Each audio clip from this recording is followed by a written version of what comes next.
Our Father which art in heaven. Our Father which art in heaven. Hallowed be thy name. Hallowed be thy name. Thy kingdom come. Thy kingdom come. Thy will be done in earth. Thy will be done in earth. As it is in heaven. As it is in heaven. Give us this day our daily bread. Give us this day our daily bread. And forgive us our debts. And forgive us our debts. As we forgive our debtors. As we forgive our debtors. And lead us not into temptation. Lead us not into temptation. But deliver us from evil. But deliver us from evil. For thine is the kingdom. For thine is the kingdom. And the power. And the power. And the glory. And the glory. Forever. Forever. Praise the Lord. Praise the Lord. For he is good. He is good. And his mercy endures forever. And his mercy endures forever. Praise the Lord God of Israel. Praise the Lord God of Israel. For he is good. For he is good. And his mercy endures forever. And his mercy endures forever. In Jesus' name we pray. In Jesus' name we pray. The Holy One of Israel. The Holy One of Israel. The King of Kings. The King of Kings. And Lord of Lords. And Lord of Lords. The one true God. The one true God. And there is no other. And there is no other. Amen. Amen. Open the scripture coming from Isaiah 58, verse 13. If thou turn away thy foot from Sabbath, from doing thy pleasure on my holy day, and cause Sabbath a delight, the holy of the Lord honorable, and shall honor him, not doing thy own ways, nor finding thy own pleasure, nor speaking thy own words. Then thou shalt delight thyself in the Lord, and I will cause thee to ride upon the high places of the earth, and feed thee with the heritage of Jacob thy father, for the mouth of the Lord has spoken. I read Isaiah 59, verse 13 to 14. May the Lord add the blessing to the reading, hearing, and doing of his word. In Jesus' name we pray, amen. Amen. So you never did this one? You're pretty good. Thank you. All right. Oh, I'm nervous. I don't know, I think it would be a little bit more serious, man. I feel kind of I'd like to say peace to everybody here today. Peace to everybody that's watching online. Y'all got to excuse me. Today my sign is kind of bothering me. But we're going to get through this. No matter what. Still got to preach the gospel, so I ain't been out here in a few months. But we're going to get through it, and afterwards we're going to have Brother Julius deal Bible and play with today.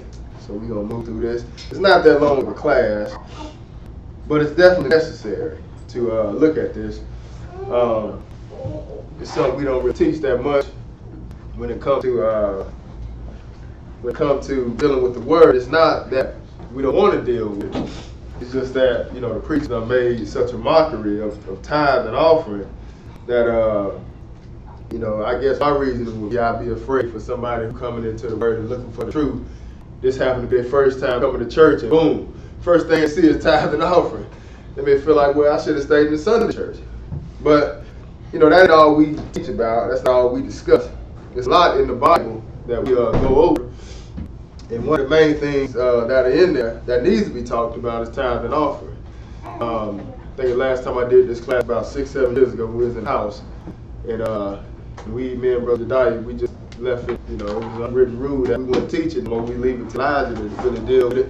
But it's just that so many people started coming to the word, and when you come into the word, you can hear different doctrines out there that are contrary to what the Bible is saying. Like, for instance, tithing isn't good anymore because Levi doesn't exist. And then on top of that, people like to say, well, they didn't use money back then. Well, we're going to look at those today to cover, because whether you know it or not, God has a system set up. The system's always been set up. When he had tithe and offering in place for Levi, it mainly covered them because they were dealing with the service of God. So by them dealing with service, they didn't have no inheritance. By them not having an inheritance, whatever Israel brought up, the other 11 tribes brought up, this is how the Levi tribe will be taken care of. So God had an order of operation to take care of the priests of God. And it's still good today, but at the same time, we're going to see how it's supposed to be used in its proper capacity. So we're going to open this up and get right to it.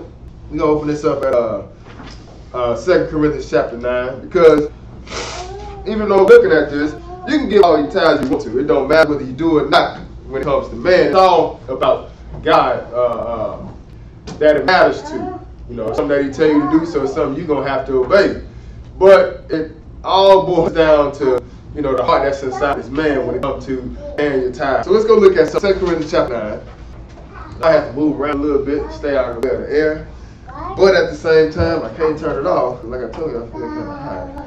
But we're going to work through this. I might cry a little bit, but it ain't because I'm emotional. It's because my eyes are watering. So, Nathan was in the spirit. No, it ain't that, y'all. 2 Corinthians chapter 9. We're going to pick this up at verse 1. 2 Corinthians 9, verse 1. Go and read that for me. As touching ministering to the saints, it is superfluous for me to write to you. Right, so Paul is writing to these Gentiles in Corinth. He says, for as touching the ministering to the saints, it's superfluous for me to write to you. In other words, it goes without saying me to write this. What did it say, verse 2?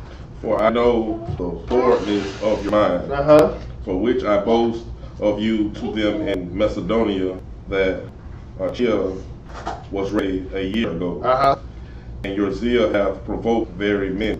Right, so what he's saying is, for I know the forwardness of your mind. In other words, they ready to take care of the business. They always about it. So really, superfluous for me to write unto you. So he said, for I know the forwardness of your mind, for which I boast of you to them of Macedonia. So those in Achaia, Paul was boasting about them. In other words, saying, hey, them saints over at Achaia, they ready. They always on point, in other words. He said, I know the forwardness of your mind, for which I boast of you to them of Macedonia, that Achaia was ready a year ago. What else he say? And your zeal hath provoked very many. Keep reading. Yet have I sent the brethren, lest our boasting of you should be in vain in this behalf, that, as I said, he may be ready. All right, so he going to send some brethren there to go ahead and kind of take care of things before he comes.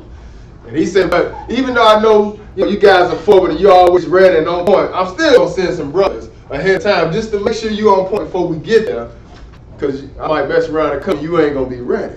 So I'm going to send some brethren just in case. That's why I say, yet have I sent brethren, lest I boasting of you to be in vain in this behalf, that as I said, you may be ready. Go on and read verse 4. He's happily. Less happy, if they of Macedonia come with me and find you unprepared, we say not, ye should be ashamed in this. All right, so slow down. Let me help you do this. All right, so when it comes to reading Paul's writing, when it comes to reading the Bible, period. All right? When you see things in parentheses, that's just kind of breaking down or just describing it a little bit more. But you can read around the parentheses, but for class purposes, we're going to read the parentheses, then we'll come back and read around the parentheses to get a better understanding. But like you say, let's happily, if they of Macedonia come with me and find you unprepared, we should be ashamed in the same confident boasting. You see how that goes? Y'all see how I read around those parentheses right there? But you see how it's a straight sentence. It goes right on. But the parentheses is really just explaining it a little bit more. But that's really not a part of the sentence. Just like with a sentence in class, the same exact way. All right? But he said that we say not ye, okay, should be ashamed in this same confident boasting. So I'm going to send brothers there to make sure y'all ready. So when I come with some brothers from Macedonia to Achaia, y'all don't embarrass me, in other words. I want y'all to be on point. So I'm going to send some brothers ahead of time. All right? That's why I said, let's happily, if they of Macedonia come with me and find you unprepared, we should be ashamed in the same confident boasting. Go ahead and read verse 5. Therefore, I thought it necessary to exhort the brethren that they would go before unto you and make up beforehand your bounty.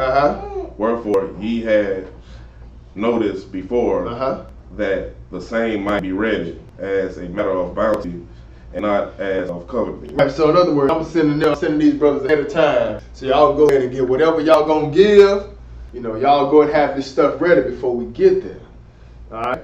That's why I say, therefore, I thought it necessary to exhort the brethren that they would go before unto you and make up beforehand your bounty, whereof you had noticed before, that the same might be ready as a matter of bounty and not as of covenant. So when we get there, y'all need to already be ready to go ahead and give. Go ahead and read what else, verse 6. But this I say, he which soweth sparingly shall reap also sparingly. Okay, slow down, brother. Brian, I want you to take your time and read that. What does it say? But this I say, he which soweth sparingly, shall reap also sparingly. And he which soweth bountifully shall reap also bountifully. All right, so y'all see it, right? He said, sow sparingly, hey, you're going to reap sparingly. If you sow bountifully, you're going to reap bountifully. But go ahead and read. What else? Verse 7. Every man according as he prospers Purpose. in his heart. Go ahead. So let him give. Right. So it ain't nothing new. You know, it's always been around. Whatever you, Lord bless you with, you know what I'm saying, that's how you give. This mainly just right here, just dealing with offering now. We ain't talking about tithe. Tithing ain't something that you have a choice on. You understand? But when it comes to offering, hey, you know, you still want to, baby, if you want the Lord to increase you still give an offering, right? But at the same time, hey, the heart is what matters behind this. That's why I say every man according as his purpose is in heart. Go ahead and read. Not grudgingly. So let him give. So whatever you decide to offer to the Lord, hey, go and give it to the Lord. But how you going to give it to him? Read that part again. Not grudgingly. Not grudgingly. So if you got to have an attitude about it, just keep it. You understand? He said not grudgingly. Go on and read what else? Or of necessity. So don't feel like, hey, you being burned down, you got to give, and it's a problem and stuff like that. That's why I say not grudgingly or of necessity. Go on and read. For God loveth a cheerful giver. What kind of giver does God love? A cheerful giver. Right, so God loves cheerful givers. So just understand that whether we teach on tithe or not, when you give, hey, it got to be of a willful mind. It can't be like it's a problem. You can't act like, hey, I got to give my money away. Listen, God is the one that's going to take care of you in the first place. He has an operation that's set up. In order for this operation to function, hey, saints are the one that has to do their part. And He going to make sure you good. What He said, verse 8? And God is able to make all grace abound toward you. That ye also have in all sufficiency. Right, that you always have in all sufficiency, what? In all things. In some things. All things. In all things. So you're going to be straight, right? He said, and it goes back to what having a cheerful heart now. He said, God will cheerful giver. So, some people get caught up when it comes to giving because they worry about all these different bills they got to take care of. And listen, we ain't saying, you take your last little bit of money, you got a bill due, you come to church and pay it, and that got something going to appear out of nowhere to cover that light bill that's due. No, we ain't saying do that. But what I am saying is, listen, don't wait till you get down to that point in the first place. Don't wait, because see, most people, when they go to church and they give an offering and stuff like that, they give in tithe, they looking for something in return immediately. Sometimes we be looking for the big things and miss out on the small things. That God, He making sure you got clothes, He making sure you got food, He making sure you got what He taking care of you on a daily basis anyway. But we look at tithe and offering in a totally different light because of what's been taught in the churches. So He's saying God is able to make all grace abound towards you, that you always have an all sufficiency in all things may what? May abound to every good work. All right, now let's go to Deuteronomy chapter 16. Deuteronomy chapter 16.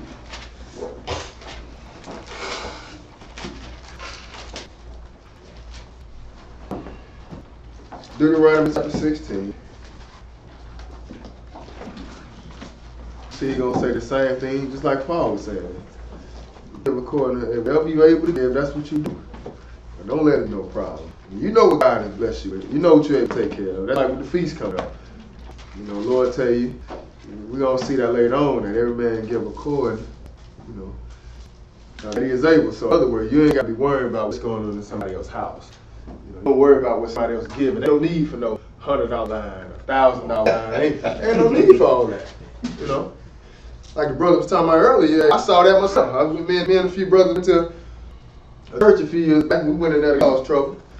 And we go up in there, and this brother on the Wednesday night had a Bible. It wasn't Bible. They called it Bible study. They weren't learning the Bible. But the point is, we went in there, and it was doing the same thing. They called people up for tithe on that night.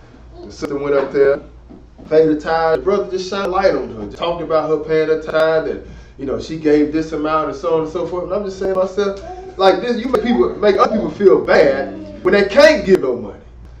So I don't need to know if you paying $1,000 or $1,500. I don't need to know if you paying $50. That's between you and God. That's why He's gonna say what He's saying right here. Deuteronomy 16 verse 16. Read that for me.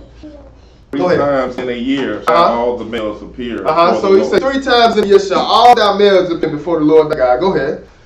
In the place which ye shall choose. God shall choose? Oh, ye shall choose. Go ahead. He shall choose. In the feast of unleavened bread. Go ahead. And in the feast of weeks. And in the feast of tabernacles. Right, so the feast of unleavened bread, that's the first feast that come around after Passover. Then after that, we got the feast of weeks, which is Pentecost. And then the last one is the feast of tabernacles. Go ahead and read. And they shall not appear before the Lord empty. Right, so when you show up now, you got to bring something, right? This is what the Lord is saying. He say 3 times in a year shall all thy males appear, because you never know what's going to be going on with the sisters. Like, for instance, Katie just had a child. You got other women, Sister Claire, she prayed, so hey, she had a baby around feast time, and even if not, she probably going to have to stay at home during this time to nurture the child. But hey, guess what? The man, he can appear, right? You know, you ain't be in the hospital giving birth.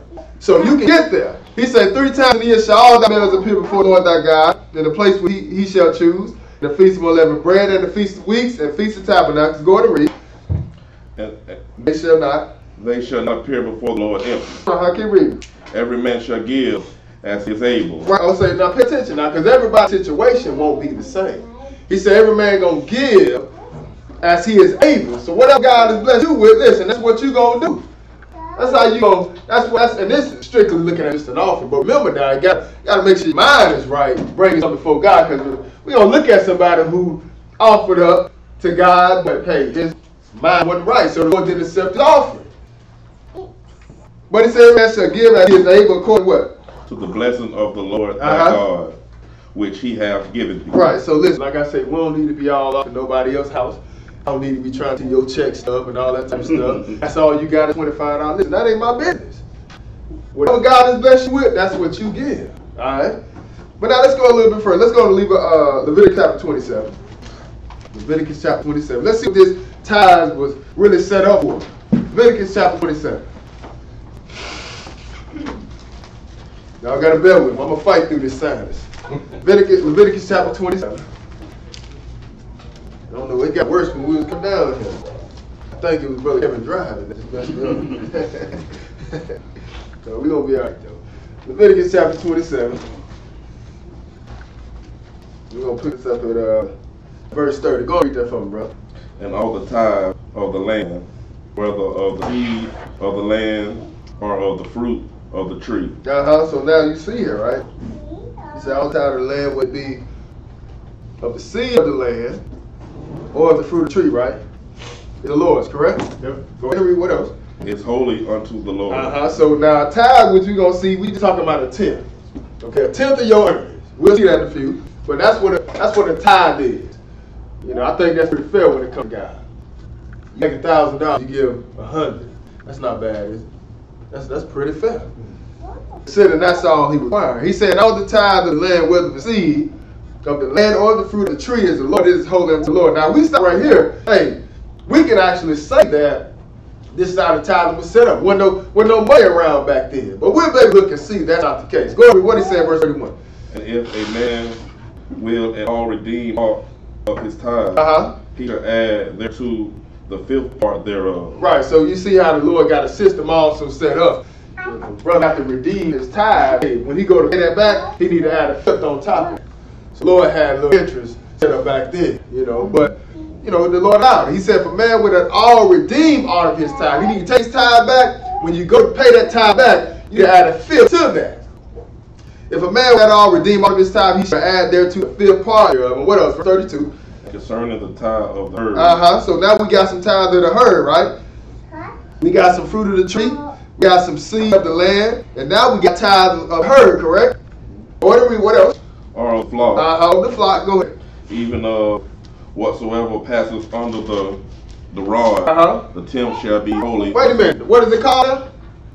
Read that part again. He said, what shall be holy? No, you right there. The tenth shall be holy unto the Lord. It's going to be holy unto the Lord. So that tenth, like I said, that's what tithe means. He said that tenth going to be holy unto the Lord. So listen, you don't want to wait, you know, till after you have covered all your bills. And, you know, you got a little bit left, you scrambling, trying to find enough to pay God. Give God his tithe. No, don't do that. Whatever you can get, go ahead and take that off top, because you more than likely ain't gonna never get around to it. Once you start taking care of everything else, something else gonna pop up. That tip gonna look good. Well, you know what? I just have to get it back on next time. Hey, listen, don't even worry on next time. You don't miss this one. He said, but the tip shall be holy unto the Lord, but it's holy unto God. Go ahead and read. What else he say, bro? He shall not search whether it be good or bad. You read. Neither shall he change it. And if he change it at all, then both it and the change thereof shall be holy. Right, so you ain't looking at your flock trying to, check his body and all that. Check your, fruit and seed and see whether it's good or bad. Listen, the good, that's what you're going to give the Lord. Period. Notice what he said. He shall not search whether it be good or bad. neither shall he change. You done gave out something good or something. You're like, oh, I don't give God this. Let me give him something else. No, he ain't gonna do that with God, right? He said he should not search whether it's good or bad. Neither shall he change it. Go ahead and read.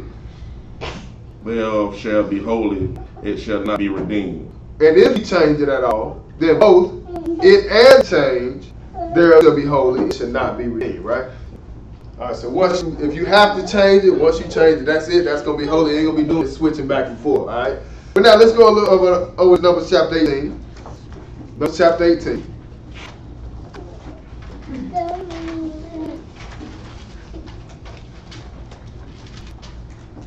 Numbers chapter 18.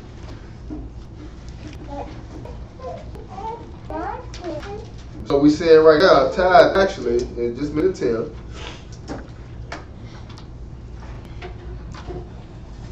Numbers 18, pick this up at verse 20. Go over there. And the Lord spake unto Aaron, Thou shalt have no inheritance in the land, neither shalt thou have any part among them. I am thy part and thy inheritance among the children of Israel. Right, so among the children of Israel, look at what he said to Aaron now. They're not going to have no inheritance. First he starts with Aaron, but pay attention. He's saying, Lord speaking to Aaron, thou shalt have no inheritance in the land, neither shalt thou have any part among them. Go and read. I am thy part and thy inheritance among the children of Israel. Keep reading. And behold, I have given the children of Levi all the tenth in Israel for an inheritance. Now pay attention to what he gave to Levi, right? He said, because if you got 12 tribes, and the 12 tribes, only 11 of them got an inheritance as far as getting land is concerned. You go look and see that Levi didn't get that. Levi actually dealt with the service of God. He was the one that was offering up the sacrifices and stuff like that. But they were among the different tribes, sisters and brothers. So they didn't have an inheritance. So he said, behold, I've given the children of Levi all the tenth in Israel. So whatever the other 11 tribes brought up as far as tithe is concerned, notice what the Lord said he did. He said he gave it to Levi, correct? What he gave it to him? Go ahead. For inheritance, for their service which they served, even the service of the tabernacle of the congregation. So in other words, they got paid for the service they did, right? That's what he said. He said for their service, which they serve, even the service of the tabernacle of the congregation. So it wasn't wrong with them getting paid for actually dealing with the service of God. It wasn't wrong with it. Just like it's wrong for people to get paid today, but you got to be getting some word, though. They got to be providing some service. Ain't no, you going to church, you ain't getting no word. That's why another place said, why spend your money for that which is not bread? That's what this temple site said. Behold, read that 20 again for me. And behold, I have given the children of Levi all the tenth in Israel for an inheritance. Go ahead. For their service which they serve, even the service of the tabernacle of the congregation. Neither must the children of Israel henceforth come nigh the tabernacle of congregation, lest they bear sin and die. Right, lest they bear sin and die. So in other words, everybody else had to do with this. It was all concerning Levi. It was their job, their duty to deal with all the service of God, sisters and brothers. All right, so that's why I say neither must the children of Israel henceforth come nigh the tabernacle of congregation, lest they bear their sin and die. Go to verse 23.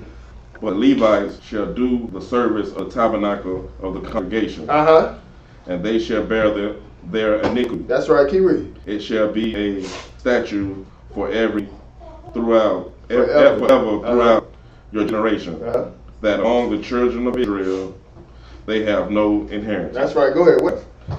But the tithes of the children of Israel, which they offer as an heave offering unto the Lord, I have given to the Levites to inherit. Okay, so notice what he did, right? Because they had different things that they brought up. But the heave offering strictly belonged to the tribe of Levi, correct? That's what we read, right? So the tithes of the children of Israel, which they offer as heave offering unto the Lord, I have given to the Levites to inherit. Go on and read. What else? Therefore I have said unto them, among the children of Israel, they shall have no inheritance. Right. So just keep in mind, they was offering up food. Y'all gotta excuse me, y'all. They offering up food and stuff like that, and burnt offerings and wave offerings and stuff. What you think they was doing with that? They was eating that stuff. All right. But heave offering was given to Levi. Go ahead. What else? And the Lord spake unto Moses, saying, Thus speak unto the Levites, and say unto them, When ye take up take of the children of Israel the tithes which I have given you from them for your inheritance. Then ye shall offer up an heave offering of it for the Lord, even a tenth part of the tithe. Okay, so even Levi, right? They had when they got the heave offering that was given to them, they even had to take a tenth of the heave offering and offer it up. So everybody was paying tithe. Y'all see that? Israel was paying tithe, and their heave offering, they was giving that to Levi, and a tenth of that, even Levi was offering up. So everybody getting paid, offering up a tithe, a tenth of what he was getting. Even Levi got paid, and what he had paid, he had to offer up a tenth also. All right? But go ahead and read. What else? That's it on that? Yeah. All right, just to show you that, hey, the tithe is a tenth of your earnings, sister, brother. Not just with your animals, not just with seed, the flock and stuff like that. We're going to see that today. Hey, this is what it's a part of now, sisters and brothers. So you don't have animals and stuff like that. You know, back then, you know, if you had somebody dealing with the service of God, you took care of them and you bought that stuff up for Levi. They had no other way to eat it. They had no other way to be taken care of. The saints who took care of them. But nowadays, we don't have that type of stuff. Like, you don't pay for stuff what animals do. You know, just imagine trying to go tell the people at the hotel when we need to rent out the room for another year. We got like 1,000 goat outside. That ain't gonna work. You're gonna have to have some money. You understand what I'm saying? Back then, that's how they was, that was their way of exchange, the way, the Lord had told them to bring things up, but we also gonna see that money was involved as well. Alright? But now let's go over to Genesis chapter 14, just to see the time, it was around with Abraham. Then we're gonna also see who it was that brought forth his bread and wine. Because somebody was greater than Abraham, sisters and brothers. Somebody was greater than Abraham. The time was around before Levi even came into existence. Because some people like to say, Levi, when they came into existence, they was dealing with the tithe. Now, Levi in existence no more, so we don't have to pay tithe. Well, if that's the case, then why was Abraham paying before Levi was even on the scene? Genesis chapter 14, let's read this. Go ahead. And there came one that had escaped and told Abram the Hebrew, for he dwelt in the plain of Mary. Y'all excuse me, I'm making sure my nose is clear. The Amorite. Tony sit up and look at me, staring at me, and making me look at my nose. I got some. I can look at my nose. You talk about me when you get to that. Look at it in the nose.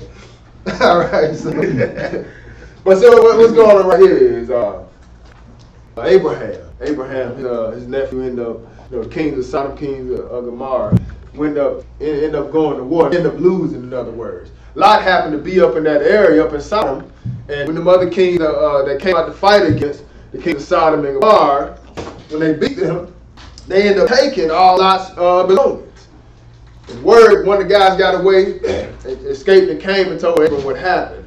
And Abram ended up getting 318 of his men, and they went over and pursued those kings that took down Sodom along with his nephew. So that's what we're picking this up at. You read on the old time. But what it said in verse 13, go and read that again. And there came one that had escaped and told Abram the Hebrew, for he dwelt in the plain of Mary, the Amorite, brother of Ashcol, and brother of Anir, and these were confederate with Abram. Go ahead. And Abram heard that his brother was taken captive. He armed his trained servants, born in his own house, 318, and pursued them unto Dan. And he divided himself against them, he and his servants, by night, and smote them, and pursued them unto Hobal, which is on the left hand of Damascus. And he brought back all the goods, and also brought again his brother Lot and his goods, and the woman also, and the people. Brother Abraham went out and smote them and got his nephew back. Called him his brother because he's his brother's son, in other words. But he went and got his nephew back and got all the goods back and brought the women back also. Go ahead and read. What else? Verse 17. And the king of Sodom went out to meet him after his return from slaughter of Kedar, and of the kings that were with him at the valley of Shabbat, which is the king's dale. And Melchizedek, king of Salem, brought forth bread and wine. So notice who this other king that came out. It said Melchizedek, the king of Salem, brought forth bread and wine and what? And he was the priest of the Most High God. Right, but we ain't really dealing with Melchizedek today. Well, when you look at Melchizedek, sisters and brothers, that's a title. You know, like I like to say, when you look at Melchizedek, it's almost like you got an umbrella. You know, under that umbrella, you got different titles, different job descriptions. You know what I'm saying? That's what Melchizedek is. But you pay attention, though, this Melchizedek is somebody that's been around for a long time. It's telling you Melchizedek, it's almost like saying Melchizedek equals King of Salem, the priest of the Most High God. You understand? Because we just talking about Jesus. King of Salem, you know, before Jerusalem even came around, hey, it was already prophesied that, hey, this man of Jesus going to rule from the throne of David. What they ruling? Jerusalem. Just means sin peace. And the priest of the Most High God right now today, you know, is the one that stand on your behalf. And who is that? That's Jesus. That's Jesus. Because it ain't Moses now. Moses back in the day when Israel came out of captivity. Hey, Moses is the one that stood on behalf of the people. He would go up and talk to God. They even had Aaron. You know, Aaron was set up. You know, he would go behind the veil once a year during the Day of Atonement. You see, they operated in the priesthood. Understand? Aaron being the high priest. And you look at Moses, you know, when the Lord was getting ready to kill, knock Israel off, as a priest, he stood on behalf of Israel. He said, Lord, you sure you want to do that? Because these people going to look at you and, you know, think you don't take these people out to the wilderness, they kill them. You couldn't handle your own people. You know, and God said, okay, I ain't going to do it. But hey, that's the job of the priest. He's going to stand on your behalf. And this is what this priest does. He said he what? The king of Salem, he brought forth bread and wine, and he was a priest of the Most High God. But pay attention to what else he brought, though. He brought forth bread and wine foreshadowing. Foreshadowing before he came in the flesh. And he going to die for the sins of man. Because notice what he did when he came. What did Jesus do when he came on the Passover? He gave the new orders there. He removed that. He removed the, you having to kill a lamb for Passover, right? He gave you a new order. That new order consists of what? How you take the Passover now? Bread and wine. The bread and wine. But you see it way back here during this time when Melchizedek came. Guess what? He brought forth some bread and wine foreshadowing his coming, sisters and brothers. All right, go on and keep reading. What does it say, verse 19?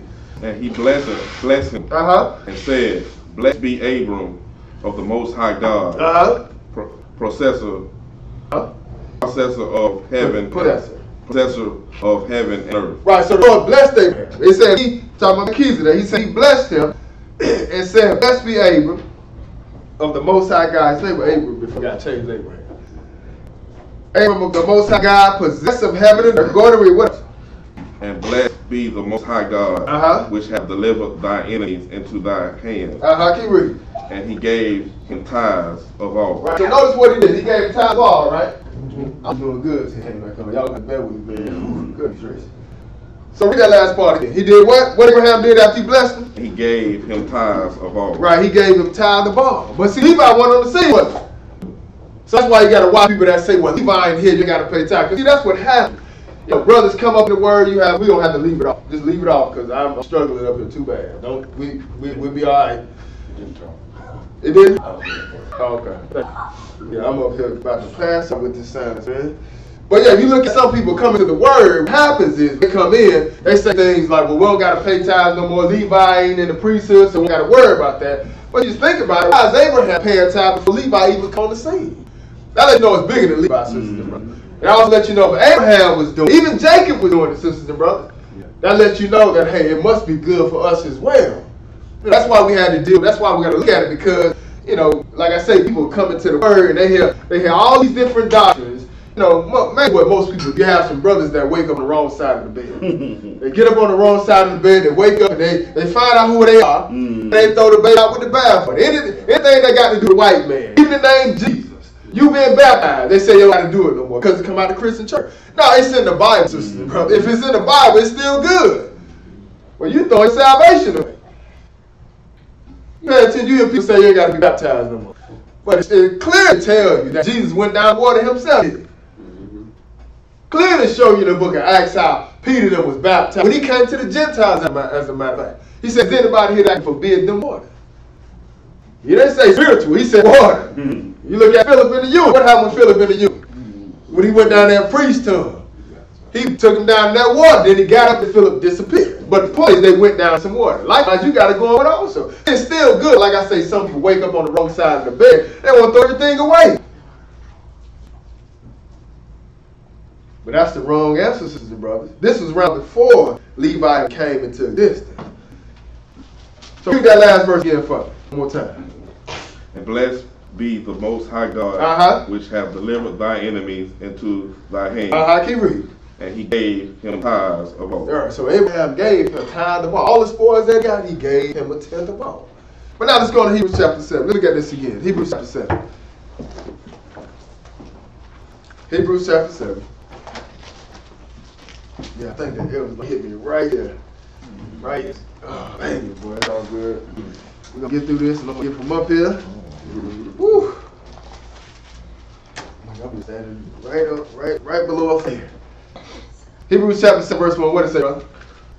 For this Melchizedek, King of Salem, priest of the Most High God. I'm still talking about who was reading about in Genesis, right? He said, this Melchizedek, King of Salem.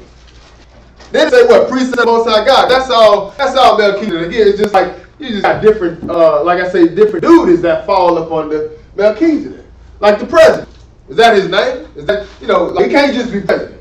He got to do something. Right?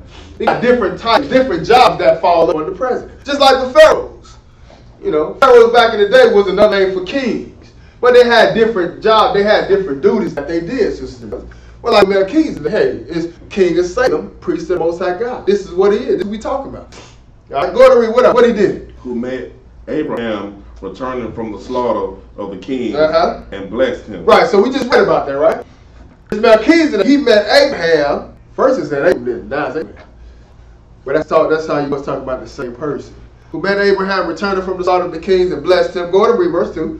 To whom also Abraham gave a tenth part of all. First being by interpretation king of righteousness, and after that also king of Salem, which is king of peace. That's right, because you look at Isaiah where they call him the prince of peace, right? And that's eventually what they're going to be. The prince king, hey, they get to change, sister, brother. But it's only one you know as prince of peace, right? Only one you know as king of peace. That's why when they be saying peace on earth around Christmas time, that ain't the time. But he is the prince of peace. He is the king of peace, but there ain't no peace right now. When he get back to this earth, that's when he gonna bring some peace. But it's only one person or one individual that falls up under this particular position. He said, to whom also Abraham gave a tenth part of all, first being by interpretation king of righteousness, and after that also king of peace, which is, king of peace, which is king of Salem, which is king of peace. Go ahead and read verse 3.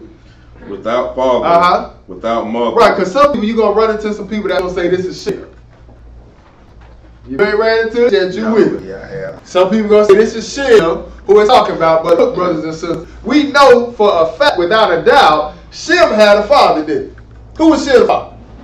No. Who? No, was your father, right? So this can't be Shem because it say without father, right? What else it say?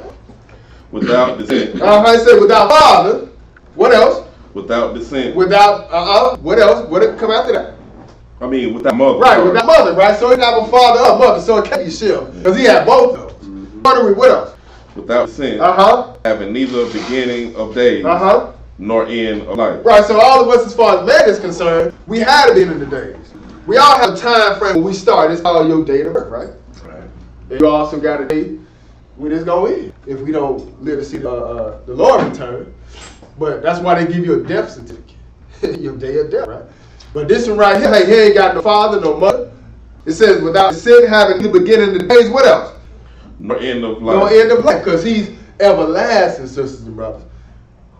This Melchizedek has been around, and he going to be around forever. But he just got position. He done already took up one part of his position. He's already our high priest now. He became high priest once he died for our sins. Now he's on the right-hand side of the Father, interceding on our behalf now. It's just a matter of time before he come back and sit on the throne in Jerusalem, sisters and brothers. And so one person, that's Jesus. He said, without father, without mother, without descent, having neither beginning of days nor end of life, but made like what? Made like unto the Son of God. Like all we talking about is Jesus. How long he about, brother? About a priest continually. Right, so it ain't going to be like the other priests. They would die off and somebody would come up and take their place. That's why it be so weird. That's why it's so weird and strange how, even though these people in the Roman Catholic Church, their position is not to preach standing Israel's position, period. But he never gave it to the Roman Catholic Church, sisters and brothers. It was always put in the hand of Israel to do it.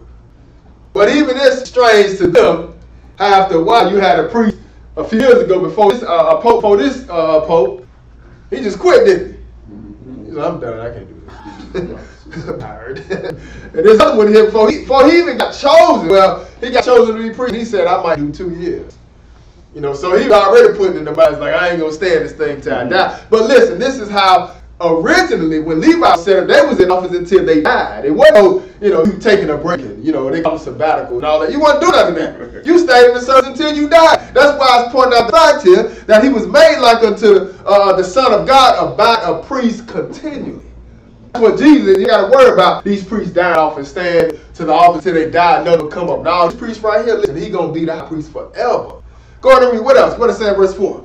Now consider how great this man was, keep reading. Unto whom even the Patriarch Abraham gave the tenth of the spoil. Go ahead. So he said, pay attention. Consider how great this man was. Talking about Melchizedek, unto whom even the patriarch, because we know Abraham was, if you look at him, as far as scale is concerned to the world, hey, Abraham is up there, right? He's the father of many nations. A lot of people want to be a part of Abraham because they know that inheritance comes with Abraham. But it was somebody greater than him, though. That's why it says, now consider how great this man was, unto whom even the patriarch Abraham gave the tenth of the spoil. So it was somebody greater than Abraham that gave a tenth to this Melchizedek. Somebody greater than Abraham, who Abraham himself had to give a tenth to, which is Melchizedek. Go on and read. What up? Verse 5. Verily, they that are of the sons of Levi, who receive the office of the priesthood. Because that's who get a priesthood, right? That's what we said earlier, right? They take the tithes that was given to them later on down the line because they was dealing with the service of God, correct? So it says, and verily, they that are of the sons of Levi, who receive the office of the priesthood, what? Have a commandment to take tithes of the people according to the law. Keep reading. That is, of their brethren. Though they come out of the loins of Abraham. That's right. Even though they come out of the loins of Abraham, there was still a system set up where Levi was the one who was on minister service of God. He was always the tabernacle, and he took the tithes from the people. The tribes that bring up their stuff, their offering, whether it be peace offering, whether it be a sin offering. Listen, hey, Levi is the one that took the tithes, sisters and brothers. Go ahead and read. What up? They ministered the service. They are the ones that help with the tithe. Go ahead and read. Verse 6.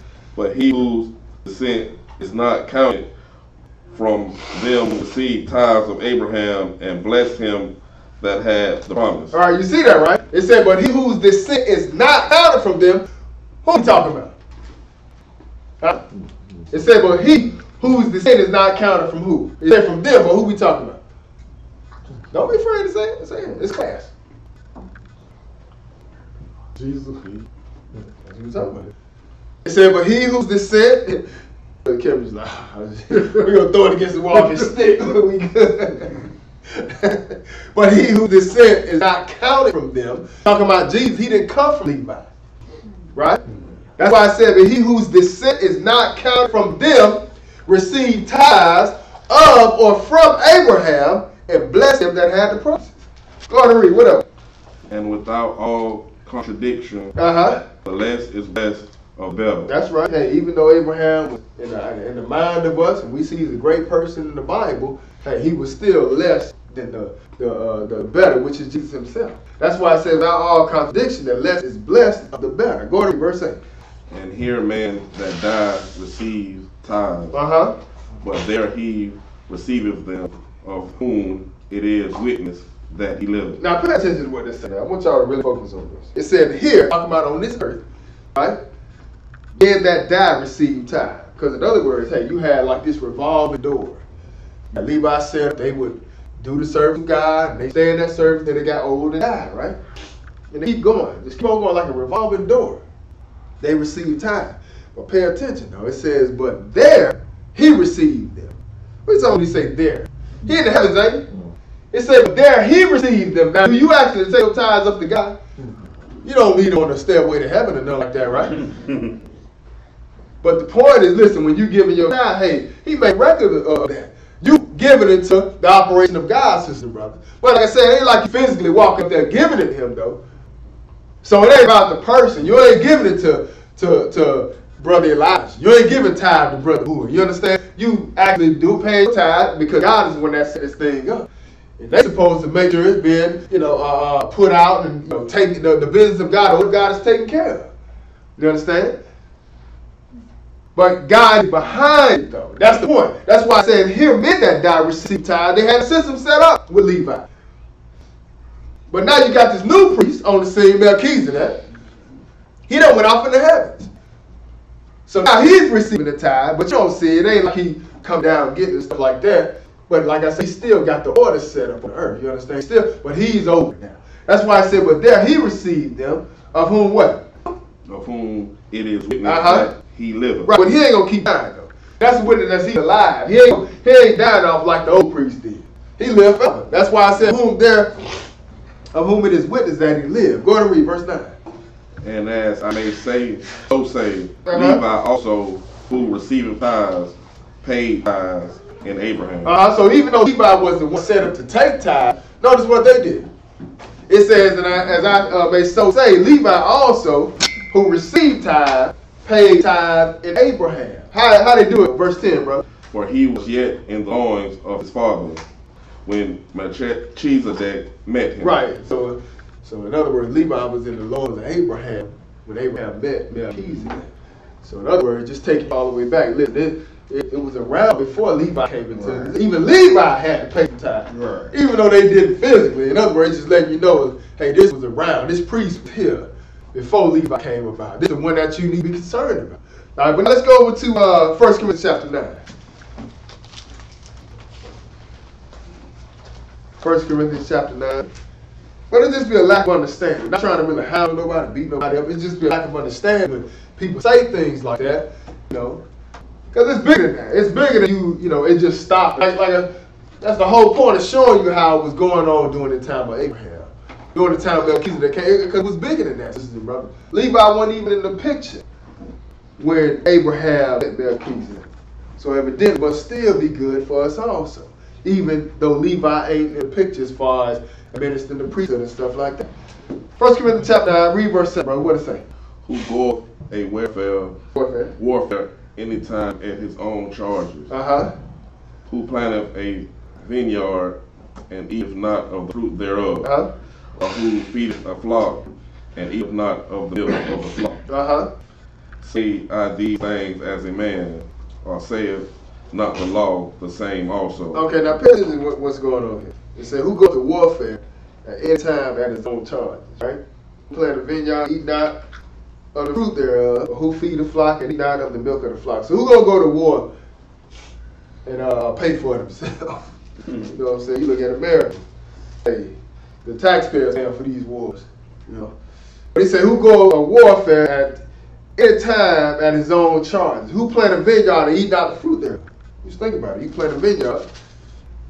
Every now and then you gonna grab some of that stuff on the edge. It only makes sense, right? Who go warfare any time at his own charge? Who plant a vineyard and eat not the fruit thereof? Or who do what else? What it say? Or who feedeth a flock and eateth not of the milk of the flock. That's right. It's like I know brother Light, matter of fact. He got a lot of animals over in Arkansas. Got animals, got lambs, sheep, goats, cows. And he got one bull he ended up killing. I talked to him and I said, how you gonna sit up and look this bull out every day? You turn around and kill this guy. He done depending on you as a friend. In his mind, he plan on eating that.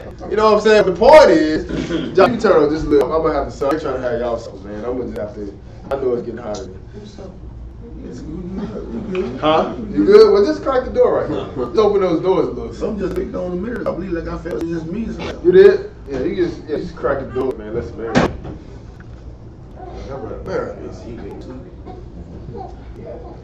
But just think about that. I mean, it's only right that he has that mindset because listen, he gonna get something up off of what he raising up, right? And that's why he got questioned here. Who feed if I can eat not of the milk of the flock? It don't make sense. You done raised all these animals. You ain't gonna be able to partake in none of that. It don't make sense. What he say in verse 8? say I these things as a man, So Paul said, am I just saying this as a man? But what?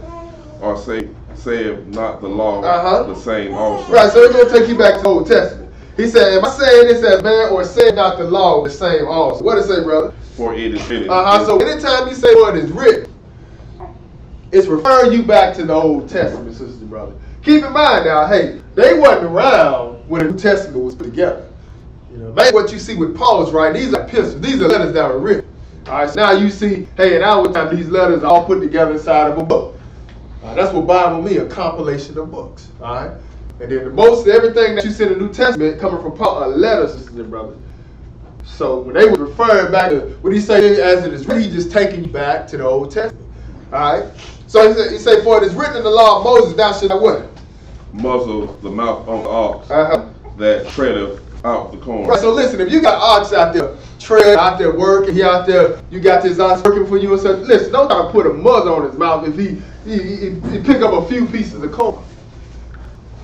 That's why I say, but thou shalt not muzzle the mouth of the ox that tread out the corn. What else? Doeth God take care for oxen? So God really concerned about the oxen. What else? Or saith he it altogether for our sake? Right, so he's saying it all together for our sake. What else? For our sake, no doubt. So it's for our sakes, no doubt. For our sakes, no doubt. What else? This is written. That he that ploweth should plow in hope. That's right. So listen. So it's good for back then, but you don't want to out there tread out corn. Don't get mad at me and bite some or eat some of that. But it's also good for us also. That's why he say, or saith he it all together for our sakes. For our sakes, no doubt, this is written.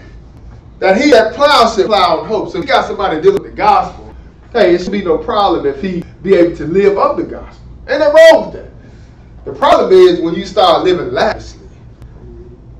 You know, you start buying jets and nice cars and all that type of stuff, then your flock is poor. You know, it don't make sense to me how you can have these preachers with all these jets and stuff, but yet still jets and nice cars, nice houses, yet still they got mills catching the bus church. What I said is, if the preacher gonna get a jet, then everybody need a jet. We all over the place. Like I said a few weeks ago, fly to Chuck E. Cheese. Why? Because I got a jet. But everybody, if the preacher got, everybody need to have a jet. That's right. Make it even across the board. You should be a preacher. You got, you taking money off of the church, and everybody else is poor and struggling. The preacher's supposed to be, and I'm not saying a preacher gonna be poor and busted and disgusted and stuff like that, but at the same time, listen, you should be living above your means. Like the church, ain't nothing wrong with it. That's why he's saying this. That he that plows in hope, he that threshes hope, should be partaker of his hope. So working for the gospel, ain't nothing wrong with that.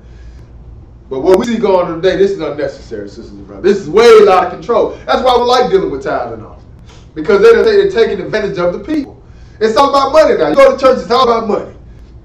Money coming to me, right? And that's what they say? Yeah. Kicking money on the stage. Like I was saying a few months ago, man, I feel like I'm trucked everywhere you go. All over the place. Feel like I want to get a car accident. All these doggone commercials. Everywhere I go, I hear commercials about car accident. After you get hit with them. Y'all heard that commercial? Y'all ain't never heard that? Call 1-800-INJURED? Y'all ain't never injured. I feel like I want to hit somebody. My back hurts. I get some money. It's all over the place. Go to church. Got a song called Go Get Money. Go get it. Get it. Go get money. All right, that sounds just like preaching on it. Sounds just like Jake's. But it's just all over the place, sisters, because you trapped on every side. It's all about money, getting rich. And that ain't what this is about. That's not what the gospel is about. Like I said last week, listen, if you can go into the prison house and preach to people about prosperity, then that's the gospel. But if you can't take money as your birthright into the prison system, that ain't the gospel, sister, brother. How can you tell somebody doing a life sentence you're supposed to be rich? God wants you to live abundantly. He wants you to have a big house. Listen, fool, I'm going to be in prison for the rest of my life. You mean to tell me you want me to have a big house? That ain't the gospel. I ain't lying. The gospel is that, listen, God came and died for your sins. And He's going to bring this kingdom to this earth. And eventually, this death that's on you, He's going to move it. That gospel lasts everywhere, sisters and brothers. Where we are right now, He wants you to have life more abundant. He wasn't talking about that. He talking about if you eat from the tree of life, you're going to eat and live forever. That's abundant. You ain't got to never worry about dying again, sisters and brothers. Right. But we're something totally different nowadays. We took this all out of, you would have took this out and flipped it. What's that verse 11, brother? Read that. If we have sown unto you spiritual things. Now this is Paul talking to the Gentiles, because you got to realize the Gentiles have been in rulership for some years, sisters, thousands of years. And when Jesus came on the scene, they was in rulership. So at least 2,000 years they've been ruling the world.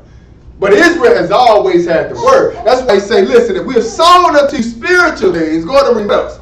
Is it a great thing if we shall reap your carnal things? Right, so listen, that's how I used to feel bad a few years back when I first started dealing with the word, and I have people give me stuff. You know, because they be like, man, listen, I ain't never got the word like that. I just feel so blessed, man, for you to preach the word and give us the word. Hey, give me things. I be like, nah, man, don't give me that, man. No, you do it, man. I don't mind doing this.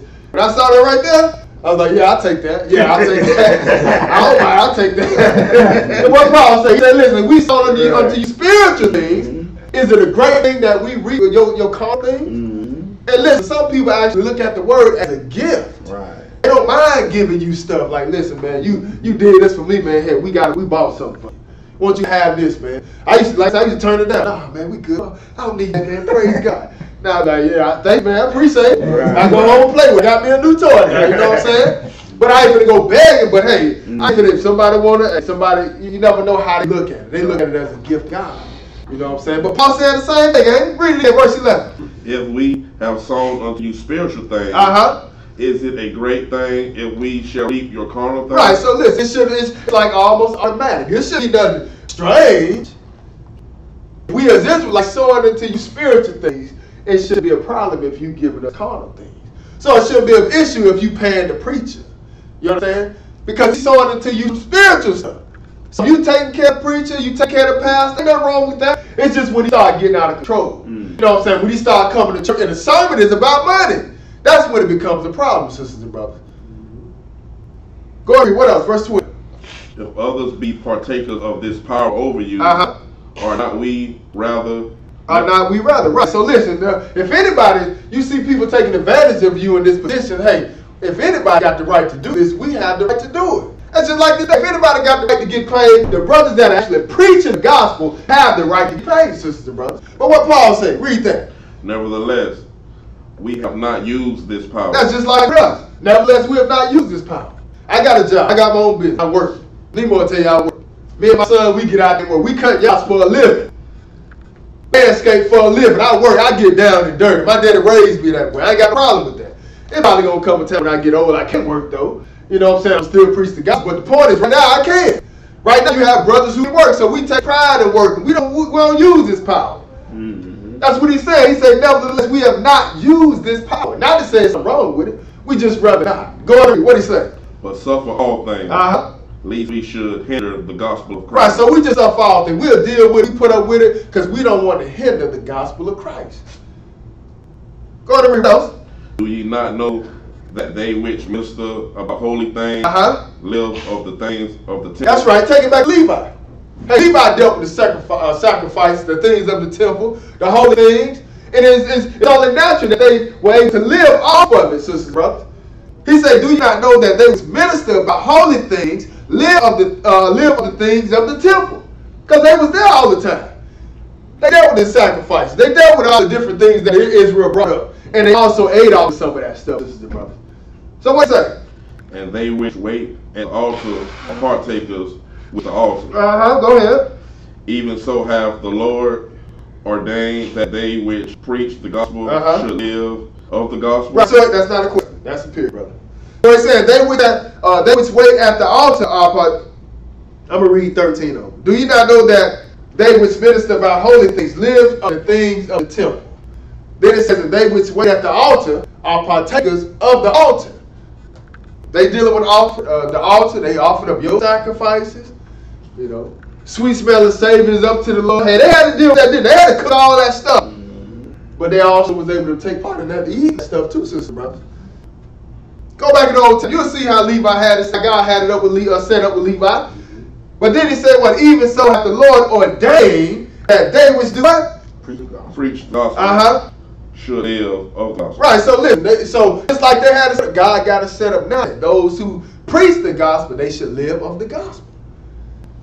But like Paul said, we choose not to, so we don't hinder the gospel.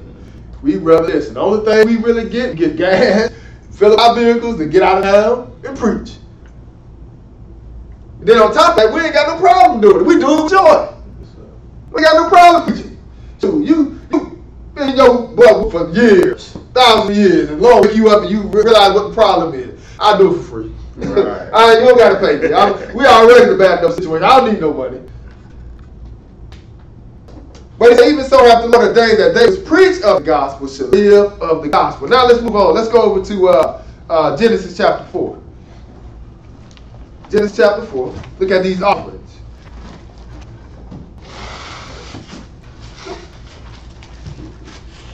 I'm trying to push. Genesis chapter 4. We're going to pick this up in verse 1. Genesis chapter 4 and verse 1. All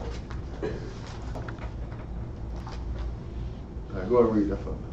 And Adam knew Eve, his wife, and she conceived and bare Cain, and said, I have gotten a man from the Lord.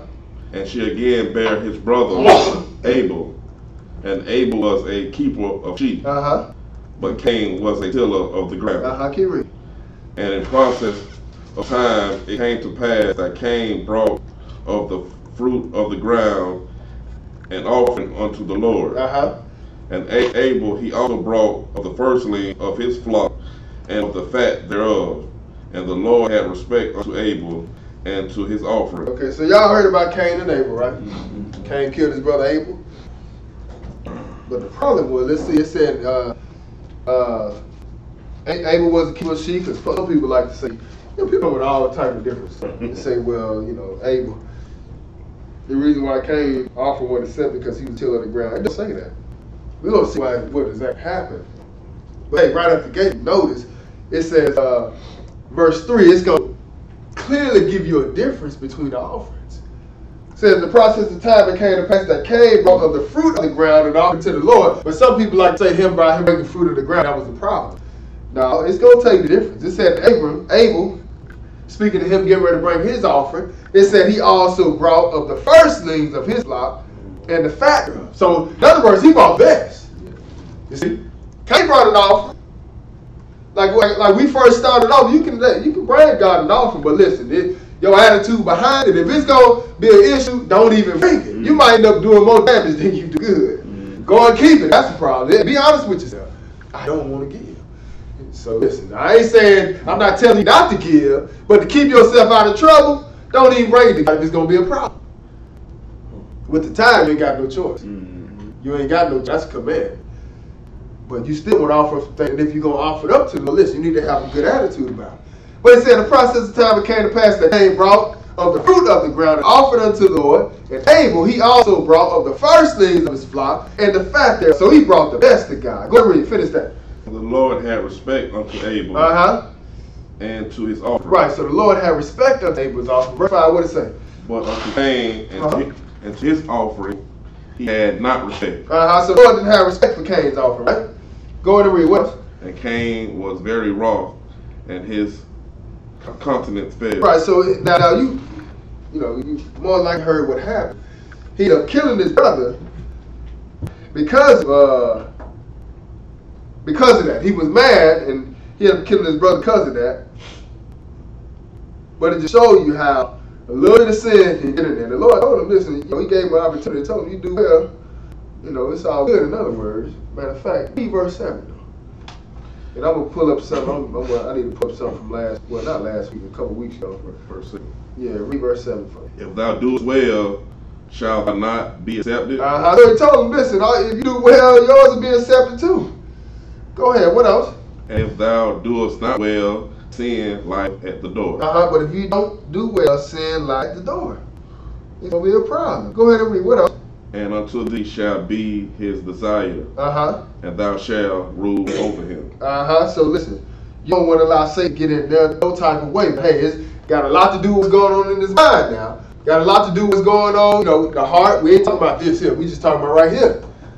Don't allow him to get in at all, sisters and brothers. You wouldn't think the offering would cause somebody to kill off his own brother. The first word in the Bible. You wouldn't think the offering would cause a problem like this. But what ended up happening? Hey, that hate rolled in. But the Lord didn't give him a chance, though. What you tripping for? Why you got a problem? Listen, if you do well, yours be shut down, thou be accepted. All you gotta do is say, matter of fact, it's like he's giving an opportunity. Try it again. Just have a good heart. It'll be accepted. Hey, but if you don't do well, sin lies at the door. Satan waiting and looking for a way to get in.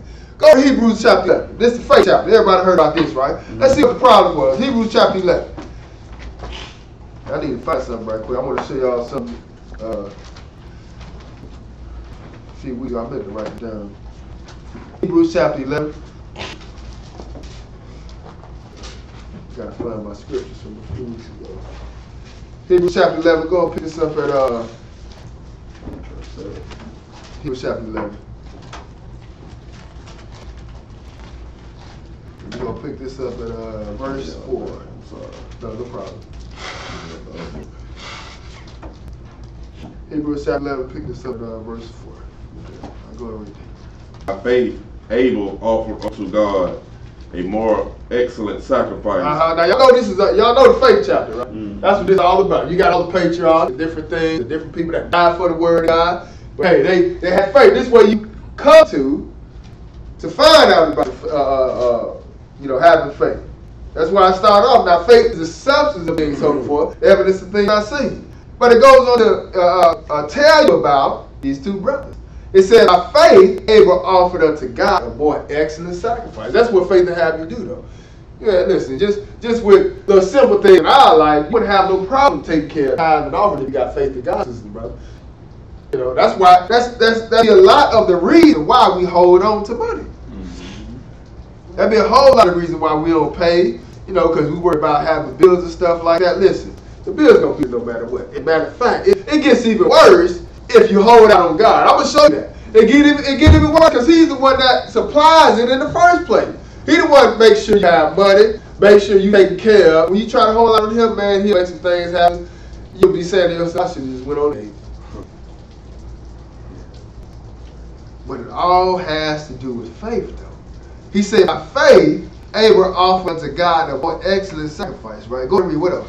Sacrifice came, by which he obtained witness that he was righteous, God testifying of his gift, and by it he being dead yet speaketh. Right, but pay attention though. This issue is say by faith Abel offered unto God a more excellent sacrifice than Cain.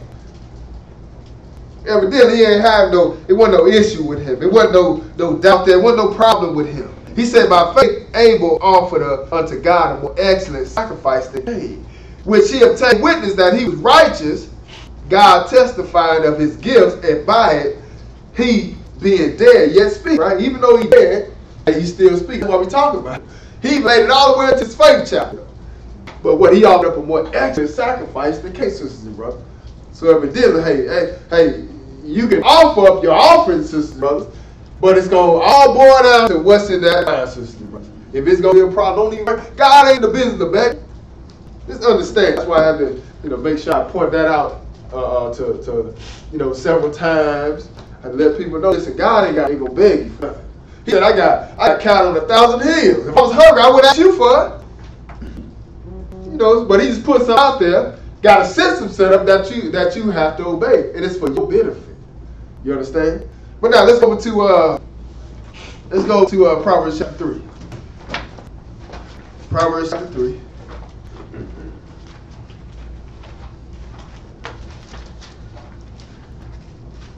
Okay, so the one after that will be August 18th. Proverbs chapter 3. Still dealing with the offering now. Go pick this up at verse 9. Proverbs 3, verse 9.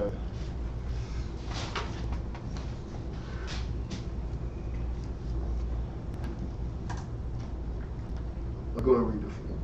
Honor the Lord with thy substance. Wait a minute, how you going to the Lord? Honor the Lord with thy substance. Right, so listen, regardless of what you got, whatever way Lord blessed you to get some substance in, hey, you going to honor the Lord, sister, brother. He said, honor the Lord with thy substance. Go ahead and read. And with the first fruits of all my increase. So now you see what Abel did, right? He brought his first million, didn't he? That's what he's telling you. Read that again. Honor the Lord with thy substance, and with first fruits of all thine increase. Right, so it said, honor the Lord without substance, and with the first fruits of all thy increase. So just say you got a job, right? Say that you got a job, even with your job, listen, you're gonna pay your tithe. But if you get a raise or something like that, hey, that's an increase. Make sure you take care of your business with that also, sisters and brothers. But you ain't got animals and stuff like that. We living in a different time, sisters and brothers. But hey, God, like I said, He still got a system set up. But you do that, what He said, verse 10. So shall thy barns be filled with plenty, and thy presses shall burst out with new wine. Right, but hey, this is relevant even today. You're going to be taken care of. You're going to be straight in the words. You're going to make sure you're good. You're going to, hey, you go to the mailbox, so you're going to be having money coming out of nowhere. What was it? I don't know why this happened, y'all. I know why it happened. Because, when you serve God, hey, Lord, just take care. We were up in Tennessee a few weeks ago. I had went to pick the boat up. And, I stopped at the gas station to get some gas. And I blew the horn. There's a Gentile car that asked me to pull up so I can pull the boat in the truck up so I can put gas in the truck. And the guy, I just smiled at him. I come off guard. I thought he probably thought I was going to be a butthole or something like that. I said, man, how you doing today, man? I just need to pull up a little bit. And he looked back and went, oh, okay, man, okay. He pulled on the man and smiled and greeted him whatever. And the dude, he going to pull around the gas station, man. He getting ready to leave out the gas station, man. Just stop the car and gave me $20, man. Wow. He was like, man, here, man, just enjoy with the family, man. I was like, what? All right, man. Whatever, man. You know what I'm saying? But I'm just saying, like it was $1,000 to me. Hey, it's still a testimony because I just show you how God, hey, He'll change the hearts of men. At any time, you never know when the Lord going to allow somebody just to put some in your lap because you've been taking care of Him. You know what I'm saying? Not to mention, man, hey, all the homeless people I run to, man, I'm looking for a way. We stop the car, we see somebody home, man, we trying to find ways to bless them. You understand? Because I know how it goes. The book says you give to the poor, you live to the poor, you live to the Lord. You understand? Then on top of that, hey, the Lord said you're going to always have poor with you. Right. We ain't taking care of who's going to take care of. Right. You understand? And if you can give instead of taking all the time, that means God is blessing you. You understand? So I'll be looking for ways. I see somebody try to keep some change in the car, so try to find different ways to bless people. And then that right there just came out of nowhere, man. I just shook my head. I got the car and told the kid, we just laughed, man. But because we knew it was God, though. You understand? Right. But that's why I can understand when He says, so if you take care of, honor the Lord with your substance, and with the first fruit of all thy increase, so shall thy barns be filled with plenty, and thy presses shall be burst out with new wine. Just remember what He said, right? I never seen the righteous forsaken, nor seed begging bread. You understand? That's right. But now let's go a little further. Let's go to Isaiah chapter 55. Because we got to get down to the root of the matter to find, why we have to do this. In addition to, people say time don't look good. Also, one of the things is people say money wasn't around. Money wasn't around back then. So let's just look at it. Isaiah chapter 55, and we're going to go look at, I think it's 2 Chronicles. I'm going to try to see if, because I had looked at something. I taught this in Atlanta a few weeks ago. The next week I had taught a class that drove this point home, but I'm trying to see if this is it. 1 second.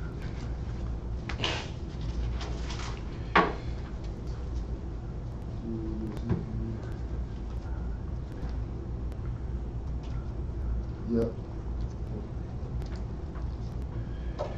And the reason why I wanted to put this in here, because I just want to give you ammunition. I want to give you ammunition so when people say, okay, money wasn't around back then, I want to give you ammunition so you kill that doctrine.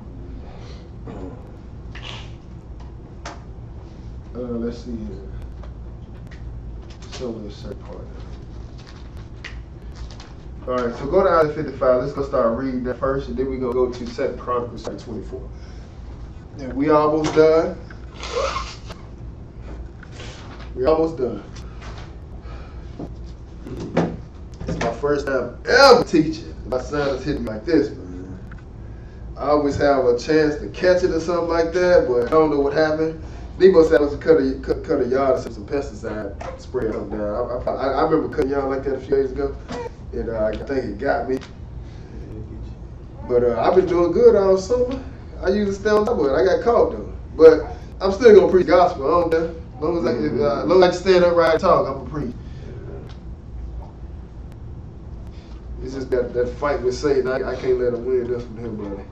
Isaiah 55, we're going to pick this up in verse 1. Isaiah 55, verse 1. Let's see what this was money involved. Go on, what to say, bro. Everyone that thirsteth, come ye to the waters. And he that hath no money, come ye, buy and eat. Yea, come, buy wine and milk without money and without price. All right, so it say, listen, everyone that thirsts, come to the waters. You know, the water we talking about, we talking about this water that's going to actually spring up an everlasting life. Read that in.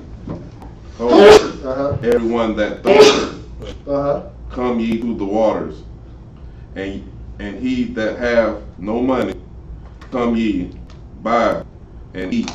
Yea, come, buy wine and milk without money and without price. Go ahead. Wherefore do ye spend money for that which is not bread, and your labor for that which satisfies not? Right. So he saying, listen, verse 1. Everyone that thirsts, come ye to the waters, and he that have no money, come ye buy and eat. But notice what he say though. If you ain't got no money, listen, you still get this gospel. You gonna come ye buy and eat. But how the money we talking about in this case right here, we just talking about listen your time. This how you gonna come. You giving up everything out there in the world. You gotta give up family. You gonna have to walk away from jobs, you know, in order to keep the Sabbath day, to keep the Lord's holy days. But this is what you gonna do though. This is what he means. He say he that have no money, come ye buy and eat. Right? But he telling you ain't got no money, but come and buy though. In other words, you gonna give your life for this water. You give your life for this water. This how you making this purchase. Come ye buy and eat, yeah, come buy wine and milk without money, without price. This wine and milk we talking about, we just talking the word of God. It shouldn't be no problem. It shouldn't be an issue. I shouldn't have to, you coming to church and spending all your money on the word, and then you come ask me something about the Bible, and I tell you what, the Spirit gonna lead you. Well, give me my money back. Did the Spirit lead you to give me a refund? Because I've been sitting paying you all these years. Well, listen, there shouldn't be no charge, sisters and brothers. Only way you gonna have to pay. Only way you gotta pay, sisters and brothers, is giving up your time. Changing how you used to do things. People don't realize, a big problem is letting tradition, family, friends, hanging out with them on Christmas, Easter, the big one that's coming up next month, with 2 months, Thanksgiving. But you got to give it up if you want this, sisters and brothers. You got to walk away from that. This is how you going to give your life over to the Lord. This is what you paying with. Come ye buy and eat, yeah, come buy wine and milk without money, without price. Go ahead and read verse 2.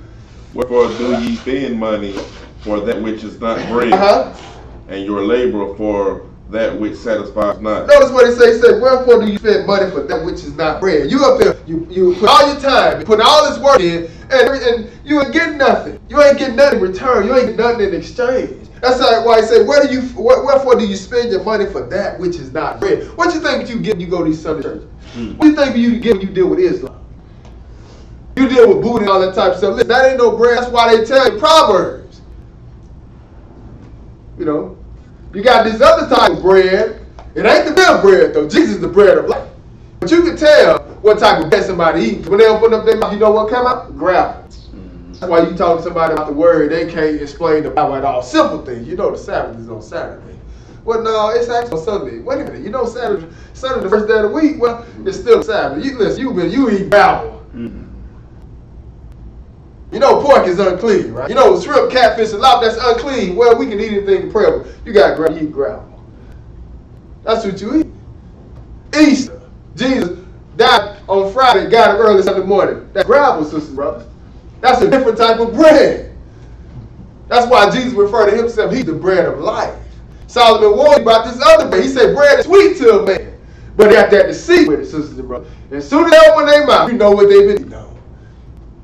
That's why I tell you, why do you spend your money for that which is not bread? It don't benefit you. All the catfish dinners at the bottom of the Baptist church. You know what I'm saying? Some of y'all know what I'm talking about. You know how we going to visit them Baptist churches? I mean, we Pentecostal church. We go visit Baptist churches here in Jacksonville. That's where I was raised at. We go visit the Baptist churches. We go to Sweetwater Baptist. Yeah, We go to go to Baptist church on Keys Road up the street. Mm-hmm. They got a downstairs. They got an upstairs, and they got the wood floors. You take the stick and hit the floor. Where the drum beating and stuff like that. But they have them old whip right up downstairs cooking catfish, waiting for church so they can sell it. But guess what? They gonna benefit our one bit, sisters and brothers. That's why I say, look, wherefore do you spend your money for that which is not bread, and your labor for that which satisfies? Now, listen, if you're gonna work, you're gonna pay for it. At least make sure you get word. At least make sure you get something in exchange for all the time that you put in. It don't make sense for you to barely live a decent life and then wake up in the lake fire. You missed out on the whole purpose of God, sisters and brothers. Wherefore do you spend your money for that which is not bread, and your labor for that which satisfies not? Go on and read. What else? Hearken diligently unto me. Notice what he says. Say, hearken diligently unto me. When you turn to the Lord, you got to be steadfast with this. You got to be diligent about serving God. You can't get tired in the middle of the race and want to quit. That ain't how it works. He said, hearken diligently unto me. What else? And eat that which is good. And let your soul delight itself in fatness. Oh, that's right. So he said, eat that which is good. Let your soul delight itself in fatness. But don't spend your money for that which is not bread. Go on to Proverbs chapter 23. What you supposed to do once you get it? Proverbs chapter 23. Proverbs 23. We're going to pick this up in one verse. 23 and verse 23.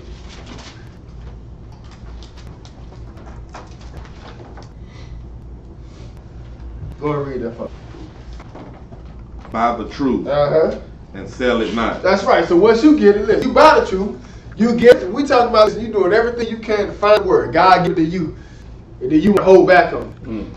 You want to put a price tag on it. No, don't do that, sister, bro. He said buy the truth and sell it not. In other words, don't let it go. Don't try to make somebody got to jump through hoops. You see that's what's going on today. They don't got the truth, but listen, they putting a price tag on it. You gotta pay money to go see preachers. That don't make no sense. This is really like a concert or something. It's really like a concert, don't it? Yeah. It is a concert. Somebody had a light there. Joel Osteen, we just call it Joel K. You said the white R. K. That's all it is. You got the lights there, got the music playing. Then he come out talking real nice and smooth to you. DJ same way. Yeah. Tell you exactly what you want to hear. But he tell you what, buy the truth and sell it not, sister brothers. You're supposed to do that. Once you get it, listen, hey, you give it away as far as, you don't mind talking to somebody about the word. But you ain't going to try to put a price tag on it. Say, buy the truth and sell it not. What else? Buy the truth and sell it not. Also wisdom and instruction and understanding. Right, I know you may think, what about selling CDs and stuff like that? Listen, that stuff go all to the church to help with the church. But I also understand now, if you ain't got money for a CD, you still gonna get the word. You understand? Just hey, I ain't got no money. That's why we announce it. We say for the CD or DVDs, let it, put your donation in the box. Donation. If you ain't got a donation, just say I ain't got no money. Can I get this? Yeah, you gonna get it. There's no problem. Because we want you to have. We trying to do something for you. You understand? We want you to get. We want you to eat this word on a consistent basis. Nowadays, you go on YouTube. You find a video. All you gotta do is sit there and eat it. Eat the word, sisters and brothers. But you try to go to the preacher, you talk to him about the word, and all he can say is the Spirit gonna lead you, the Spirit gonna guide you. Like he just got some type of wisdom that God is giving him, ain't gonna give to nobody else. No, he hustling you. That's what he doing, sisters and brothers. But now let's go look at this on 2 Chronicles. 2 Chronicles real quick. Let's pick this up at 24.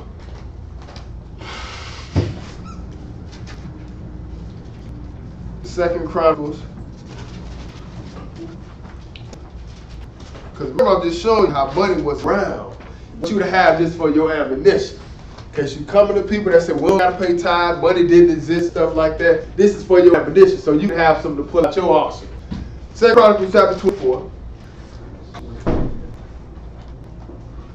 And pick this up at verse 4. What does it say, brother? And it came to pass after this that Joash was minded to repair the house of the Lord. And he gathered together the priests and the Levites, and said to them, Go ahead. Go out to the cities of Judah, and gather all Israel money to repair the house of your God. Wait a minute, they did what? Repair the house of your God from year to year. Okay, so I ain't gonna get off to the story here. You go back and read it on your own, because we dealt this doing a class called Can You Handle Being a Servant of God? I'm just talking about how Jehoiada the priest, was a good man, and he was an advisor, a priest. Joash was the king in Jerusalem. But Joash, he was minded to go and repair the house of the Lord, right? But we're not going to read all this. I'm going to just show you what he had in there. It said it came, how he built this. It came to pass after this, Joash was minded to repair the house of the Lord, and he did what?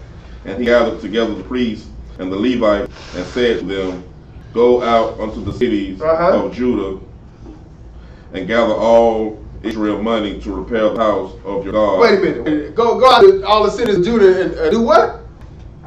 Gather all Israel money to repair the house of your God. Right, so he said go into the cities of Judah and gather of all Israel money. Not sheep, not fruit, right? How they gonna repair the house of God? They gonna have to go get some money from everybody. But I thought money wasn't around back then. We in 2 Chronicles, sisters and brothers. We were in Old Testament. It was because they always had a form of exchange, sisters and brothers. The form of exchange, money and currency and dollar bills. Listen, that it's been around. That's why. What do you think Jesus had when it came to Jesus and they asked him about giving to Caesar the taxes, right? And what he said? He said, what's the inscription on the book? God damn, get a corn to fish in mouth. No. But they asked him. Yeah. What was on the money? Yeah. And they showed Caesar on the money, right? Yeah. And he said, render unto Caesar what's Caesar, Yeah. and render unto God what's God, right? Yeah. The point is that they had a form of exchange back then, even with the fish. When he told them to go down to the water and get the fish out the money out the fish's mouth, listen, that was for paying taxes. Right. They had money, sisters and brothers. So you had these brothers get up and say, you ain't got to pay no tithe. Listen, they had money back then. Now you just use your money to take care of the tithe. Right. That's your way of exchange. This is your way. This is how you get wages now, sisters and brothers. So he said, gather of all Israel money to repair the house of your God from year to year, and see that ye hasten about it. Hurry up and do it. Go ahead. Howbeit the Levites hasted it not. Howbeit the Levites, they ain't move quick. They ain't hastening. They moving slow. Go ahead and read verse 6. And the king called for Jehoiada, the chief, and said unto him, Why hast thou not required of the Levites to bring in out of Judah and out of Jerusalem the collection according to the commandment of Moses, the servant of the Lord, and of the congregation of Israel, for the tabernacle of witness? So in other words, the point is, they went on and did it. They went on and got this money together, stuff like that. They went and put it in the chest every day. Once they got it, you go read it on your own. Verse 8, it said that the king's commandment, they made a chest and set it without at the gate of the house of the Lord. So they just put money inside the chest, right? They wouldn't put goats and lambs inside the chest. They put money inside the chest. That's why I say use this for your arsenal. So when people say money went round back then, you show them they life. He said they made a proclamation to Judah and Jerusalem to bring into the Lord the collection that, verse 9, the collection that Moses, the servant of God, laid upon Israel in the wilderness. So whatever was given to Moses back in the day, as far as like whatever the tribes or people were supposed to bring up, this is what they put back into effect, all right? So it says, once they brought it up, skip down to verse 11, it says, I came to pass at what time the chest was brought into the king's office by the hand of Levites, and when they saw that there was much money, the king's scribe, and the high priest officer came and emptied the chest and took it and carried it to his place again. Thus they did day by day and gathered money in abundance, right? Go to read verse 12, because they trying to repair the Lord's temple. Go to read verse 12, what happened? And the king and Jehoiada gave it to such as did the work of service of the house of the Lord, and hired masons and carpenters to repair the house of the Lord. So what they did with that money? Y'all say they did that money? They took that money and they hired carpenters and masons to repair the house of the Lord. But it has some money to take that out. Y'all understand that? Yes, sir. But I just want to make sure y'all have this. That's why I do this and I had to go find it. But that's why I wanted y'all to see this, because money wasn't around back then, sisters and brothers. But now let's go back over to back into the lesson. Let's go to Deuteronomy chapter 14. Let's see what this time is all about. We almost done. Deuteronomy chapter 14. Deuteronomy chapter 14. After class, we're going to stop for about 30 minutes. Read a little something. Then after that, we're going to ask Brother Jesus to come up and teach his Bible Plainview class. So I'll just ask y'all to stay to support him. He probably nervous. I know he probably wished the class was a little bit longer.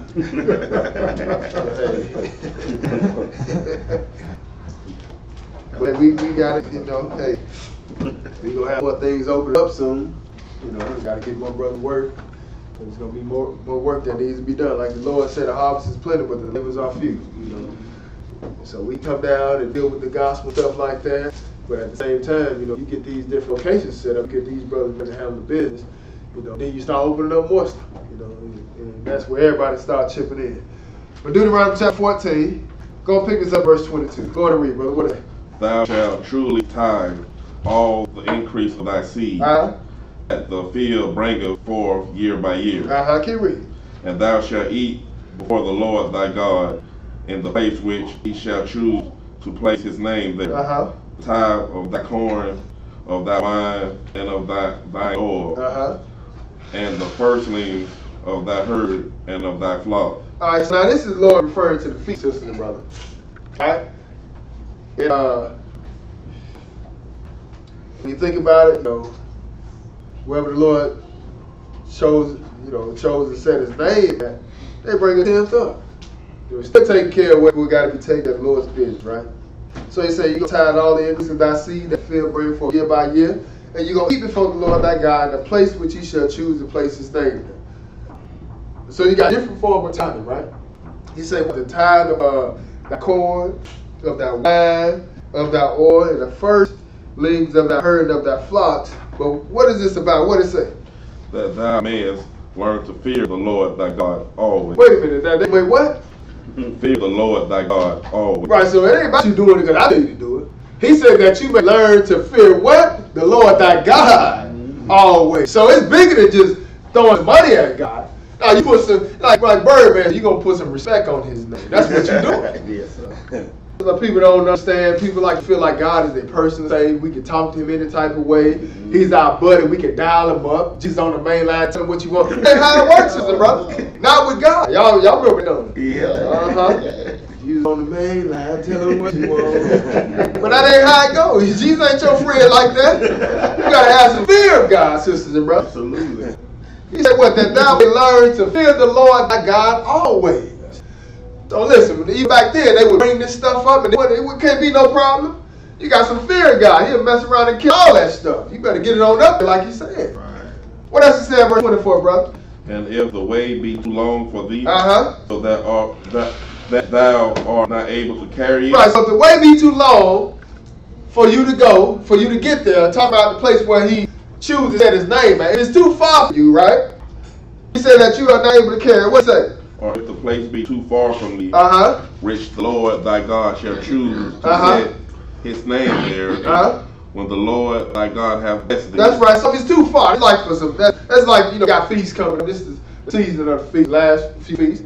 We got people coming in from out of town.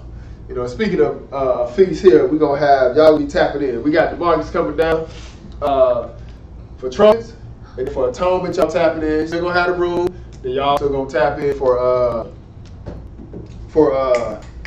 tabernacles. The reason why that's the case, because, you know, we hit both North Carolina and Jacksonville now, so we kind of spread thin. You know what I'm saying? So y'all tap in, but y'all still gonna have the feast going on. Brother Josh, Julius, and Gerard, Tony, y'all get together and see about streaming it on here if y'all can before we get down to that time. You know what I'm saying? But y'all still gonna be having the feast still. But the point, you don't have people coming from all out of town. You know, I have people calling me and saying, well, we gonna come from out of town, like we have people come from Oklahoma, you know, for last feast, trumpets. We don't sit up there and tell them, not trumpets, Pentecost, have people come out of town. But we don't call them and tell them, well, go ahead and cook some greens. Go and cook some turkey next. Bring all that stuff with you. Nah, that's too far. No, we gonna take care of it. You ain't gotta worry about that. By the time we get there, that stuff gonna be spoiled anyway. Don't do that. It's too far. You know what I'm saying? But still, don't come before the Lord, though, right? But the point is, hey, even back then, you see that if the way is too far for you to bring all the animals up, hey, God had ways set up. Just like now today, when people drive from out of town, you know, they call and ask, what should I bring? We just tell them, listen, just get to the feast and do what the Lord tell you to. Put something in the box or something like that. We'll make sure we cook enough for you and your family. You understand? We'll make sure we have enough. That's how we do Atlanta. The same way we need to have we try to have all the locations set up. Jacksonville, North Carolina, we have like that. Philly, Gary. Same exact thing. Everybody cook something at their own house. Just make enough. You know, not just for you, but make enough for, you know, just make extra. Because you may have some people that come to church and ain't got no food. You know what I'm saying? Like, for instance, you know, as y'all grow, y'all end up seeing that you're going to have husband and wives come to church. And you have a lot of sisters end up cooking the food. And some brothers come, they have no wives.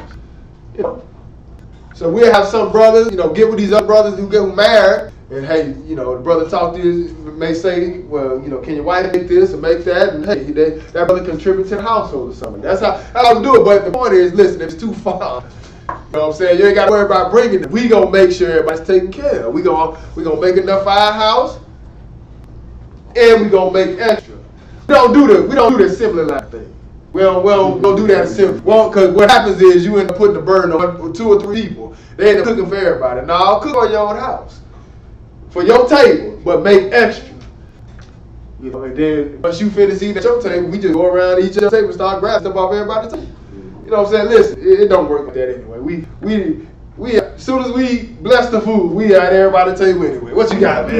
You know what I'm saying? That's how I go. What you got, man? You know, but we don't do no assembly lines and all that type of stuff. Because it's too. Listen, you start putting all these committees together, you have an opportunity for everybody to fight. You know, we got a doggone a curtain committee, got a choir committee. You know what I'm saying? We got a clean up committee. We don't do all that. Listen, just get in where you fit in. That's all. We keep it real simple, sisters and brothers. But if you come from out of town and it's too far, you ain't got to worry about bringing a God got a plan that's set up. What is that, verse 25? Read that. Then shalt thou turn it into money. Right, so he said you're going to turn it into money. So instead of you bringing your flock, instead of you bringing your animals up, hey, go off and sell them and make some money. But money's around, right? He said you're going to turn it into money. What else? And bind up the money in thy hand. Take the money in your hand. Keep it. And shall go unto the place which the Lord thy God shall choose. Right, so you're going to go into the place where the Lord thy God shall choose. Keep reading. What else? And thou shalt bestow that money for whatsoever thy soul lusteth. Right, so when you get to the place where you're going, where God got his name set up, now you're going to take that money and you're going to buy whatever your soul lusts after. Within keeping the commandments. All right, we ain't talking about making it rain and all that type of stuff. All right, it's not deep. We talking about whatever, you know, it's pleasing to God. It's the feast day. You know, we have to make that, because people ask the questions. Right. Can we go out clubbing? No, you ain't going clubbing. We talking about dealing with God. Right. He said, thou shalt bestow that money for whatsoever thy soul lust after. Then he go ahead and get a definition of what he's talking about right after that. What he say, brother? For oxen. So you like to eat oxen? Hey, you done bound up the money and brought it to. Matter of fact, let's say you coming from Jacksonville to Atlanta to feast. Too far, 4.5 hours. You don't want to bring no food from there. So by the time you get to Atlanta, before feast start, of course, a day or two ahead, hey, you get there, you done bound up your money, you buy you something. You know, we end up hooking it up, cooking it for you. But hey, that's what you desire. You like to have oxen, so you get there, we'll cook the ox for you. Then we take it out to the feast. But that's what we're talking about. We're not talking about, you know, getting on the day of the feast buying stuff either. You gonna get there in good enough time to make sure it's cooking and taken care of. He said, thou shalt bestow that money for whatsoever thy soul lust after. What else? For oxen. Or for sheep. So you like some sheep, some lamb and stuff like that, you get that. Keep reading. What else? Or for wine. You like to drink, you like a little wine, which we have at the feast. That's one thing we don't lack. We don't like wine or whatever. Or for strong drink. We don't like that either, boy. You have yak, hissing, Grey Goose, all type of wine stuff. I don't drink at feast. I just made that a commitment of mine that I wouldn't drink at the feast. You know, unless I drink like 2 shots or something like that. That's it. I'll stop because, you know, I be trying to watch everybody else, make sure they don't get too carried away. Right. Because when you know it or not, the police showed up on us last year. They showed up on us last year because we brought the basketball goals out. And we just blocked the parking lot off. Next thing you know, Clayton County Police was down at the other end. Some Gentiles, some Chinese folks. Called police on us. Wow. The police came out there and said, man, leave people alone. They ain't bothering nobody. And we kept on parking. We had the music blasting, had the basketball goals there. Some of y'all been up there. Y'all know how we do it in Atlanta, man. That's how it's gonna be in Jacksonville real soon. I pray y'all don't get all stuck up and tight, boy. Don't be like that, man. Y'all, it's supposed to be rejoicing before the Lord. Right. But the point is, we don't like alcohol. That's my point. But I make sure I try to watch everything because you never know when they gonna come out. Somebody gonna have to talk to them in case they do. So I keep it under control. And then on top of that, you still want to be wise about it because you still represent the Lord. So you can't be getting crazy anyway. Right. Because it ended up leading to sin. Yep. It says, whatsoever thy soul lust after, for oxen, or for sheep, or for wine, for strong drink, or for whatsoever thy soul desire. Keep reading. And thou shalt eat there before the Lord thy God, and thou shalt rejoice, thou and thy household. That's right, but you and your household, it's supposed to be a good time, right? But what was involved doing it? You had some money back here, didn't you? All right. So now let's go to Haggai chapter 1. Haggai chapter 1. If you got to use biblical context, that's fine. That's a book that we don't really go to that much, but it's real important here. Haggai chapter 1. I think it's after Zephaniah, right before Zechariah. Notice when I keep my head up, my sinus to run down. So I get up and be like, I should have been doing this earlier. Good Lord. Haggai chapter 1. Alright, let's pick this up at verse 2. Jesus out there praying again. He don't want to have to pray. Haggai chapter 1, go and pick this up at verse 2. What's that, brother? Thus speaketh the Lord of hosts, saying, This people say, the time is not come, the time that the Lord's house should be built. Then came the word of the Lord by Haggai, the prophet, saying, Is it time for you, O ye, to dwell in your sealed houses, and this house lie waste? Right, so now pay attention to what's going on. Lord speaking to Haggai, he said, well, thus speak the Lord of hosts, saying, this people say, the time is not come, the time that the Lord's house should be built, right? Then came the word of the Lord by Haggai the prophet, saying, is it time for you? Now the Lord speaking to Haggai, and he said, go tell them this. In other words, well, is it time for you, O ye, to dwell in your sealed houses, and this house lie waste? Like, you said it ain't time for to, repair the Lord's house, but is it time to repair your house? How you gonna sit up and dwell in your sealed house and leave my house lie waste? Right. Go on and read what he said, brother. Now therefore, thus saith the Lord of hosts, consider your ways. So pay attention. Consider your ways. Consider how you doing things. Thus saith the Lord of hosts, consider your ways what? Ye have sown much. So you sow much. You putting a lot in the pot. But what's happening? And bring in little. Right, but you ain't bringing in much. He said, consider your ways. He said, you sow much and bring in little. Keep reading. Ye eat, but ye have not enough. But you ain't never full. You eat, but you have not enough. Go ahead. Ye drink, but ye are not filled with drink. But you still thirsty. Lord said, consider ways. Now pay attention. Because you more concerned about your house than you are about mine. Hey, consider your ways. You sow much and you bring in little. You eat, but you have not enough. You drink, but you are not filled with drink. What else he say? Ye clothe you, but there is none warm. Keep reading. And he that earneth wages to put it into a bag with holes. Right, but we talking about some form of money though, right? That's what wages are, some type of payment. Now you know they talking about animals because they say you put it in a bag with holes. He said you earn, he that earn wages to put into a bag with holes. We talking about taking care of the Lord's house, sisters and brothers. So you just bring it down today. Listen, how you think God's operation is taken care of? How you think this hotel fee is? This is what we did almost 2 years. I think the church been getting taken care of. The saints take care of it. Got 11 other camps. I think 12 total. Other camps. Then on top they got a school up in Gary in there. A school that just opened, a big school. Who do you think take care of that? The church is going to be taking care of that. And it's all for the benefit of God's word getting out. But when you put his stuff to the side, pay attention to what he say though. He said, what? You clothe? But there's nothing warm. You still cold. He that earn wages, you earn wages to put into a bag with holes because you get money. But it seems like, hey, as soon as you put it into the bag, it's gone. That's why every time you turn around, you get some money, you get check, and it's gone like that. All out of nowhere, the transmission just blow the car. Out of nowhere, now you got to fix the roof on the house. Because you don't want to take care of my business. I'm going to make sure I put your wages going to be like you put into a bag with holes. What else you say, brother? Thus saith the Lord of hosts, consider your ways. Once again, he say, consider your ways. Keep reading. Go up to the mountain and bring wood. Right, because you need to take care of my business. Get my church straightened out before you worry about your own stuff. He said, go up to the mountain and bring wood. Go ahead, read. What else? And build the house. Go ahead. And I will take pleasure in it. And I will be glorified, saith the Lord. Right, because that's what God, listen, God is trying to, he want to get his stuff taken care of. But he wants you to be on top of that. The people take care of it. Remember we saw that, well, hey, Levi is dead, but the one that's taking the tithe now, he's still alive. Remember I said, it ain't like you going up there taking the hill, but you taking care of his business, sisters and brothers. This is how he's receiving it. He said, go to the mountain and bring wood and build the house, and I will take pleasure in it, and I will be glorified, saith the Lord.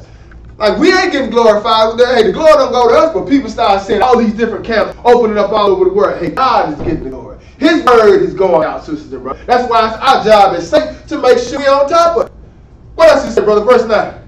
He looked for much. You look for much. Go ahead. And lo, it came too little. Keep reading. And when ye brought it home, I did go upon That's right. You looking for that fat check. You count that check out 2 before you get it. You already know I'm going to get a fat $1,500 check. I done put some overtime in. I can't wait to get paid. As soon as you get paid, the Lord blow.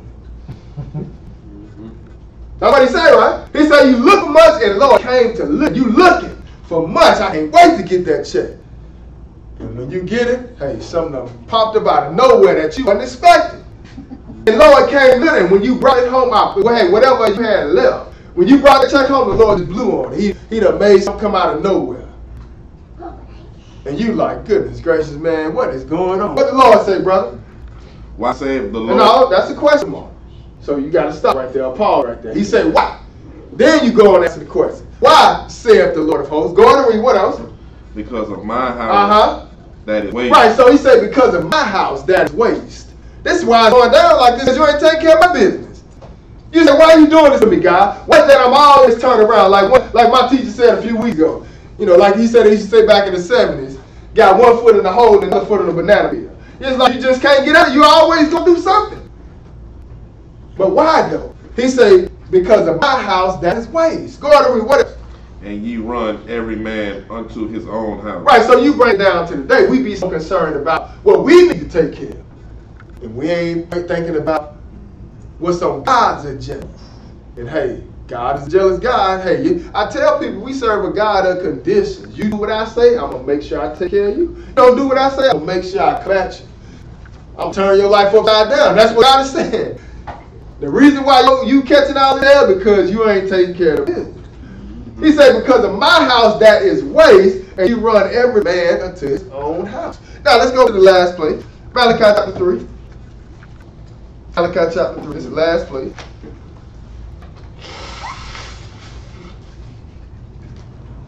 Malachi chapter 3.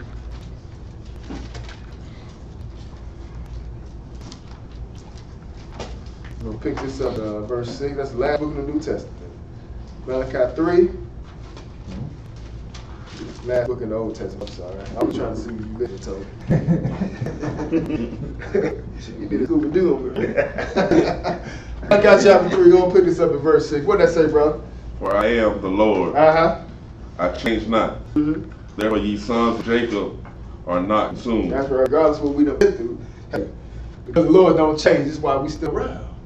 He said, what? I am the Lord, I change not. Therefore ye sons of Jacob are not consumed. We should have been dead as a people. But because the Lord don't change, plus he doesn't put a covenant out there with our Father, he got to do with us, brother. So he said, the Lord I change not. Therefore ye sons of Jacob are not consumed. What else? Verse 7. Even from the days of your fathers, ye are gone away from my ordinance, and have not kept Right, but you got every reason to be consumed. He said, even from the days of your fathers, you are going away from my ordinances and have not kept them. Go on and read. What else? Return unto me, and I will return unto you. That's right. Keep reading. Saith the Lord. Go ahead. But he said, wherein shall we return? Right. He said, return unto me and I will return unto you. And that's all the Lord saying today. But you asked the question, where shall we return? What say, brother? Verse 8. When man robbed God, Uh-huh. yet ye have robbed me. And that's a good question. You think yourself, well, how can you rob God? You know, how am I robbing you? How am I stealing from you, God? He gonna answer the question. He said, well, a man robbed God, yet have you robbed me. How? Go ahead. But ye say, wherein have we robbed thee? So where have we robbed you? What have we done? How is it that we robbed you, God? What do you say? In tithes and offerings. Wait a minute, what? In tithes and offerings. This is how he did it. He said, he robbed me in tithe and in offering, sister, brother. I remember when I was a kid coming up in church, I used to go to this church on the other side of town called All People Church of God in Christ. Right off Edge Avenue.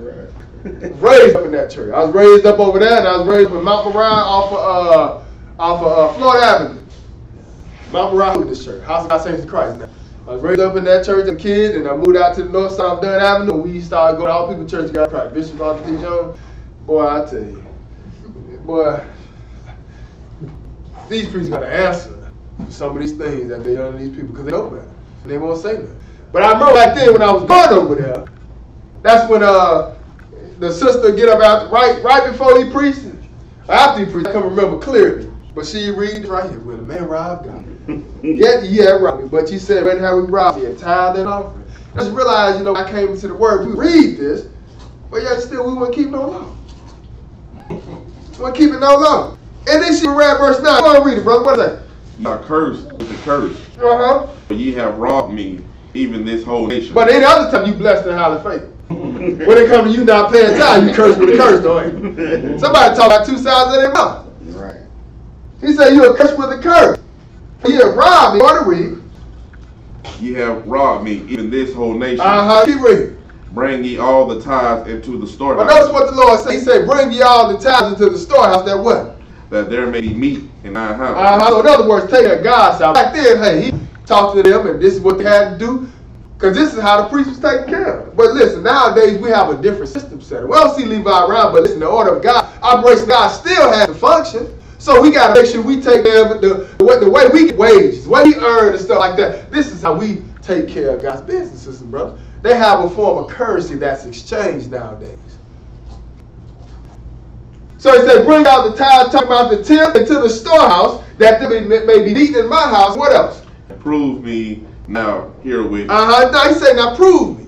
Prove me. See what see that I won't what? Saith the Lord Saith the Lord host. if I will not open you windows of heaven and pour you out a blessing, that there shall not be room enough to receive. Right, so he said, just prove me.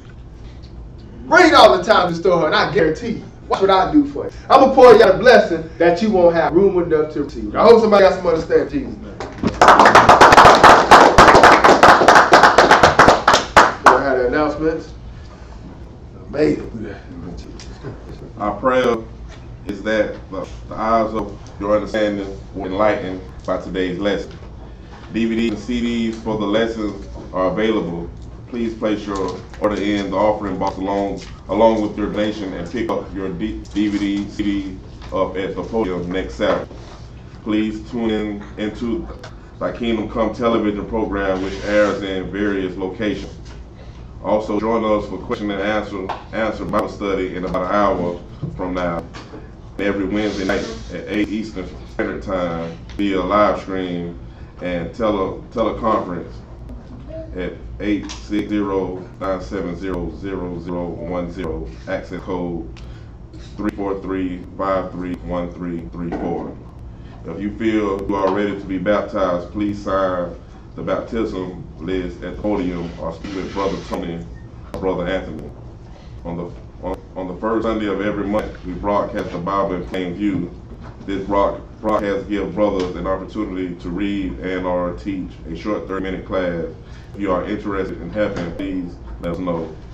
The following is the dress code for our service. All clothing should be modest in appearance. Nothing tight-fitting, overly baggy, sagging, or revealing should be worn. Men are to remove hats and all head covering, and women should wear head coverings such as a hat or scarf according to 1 Corinthians 11, verse 1 through 7.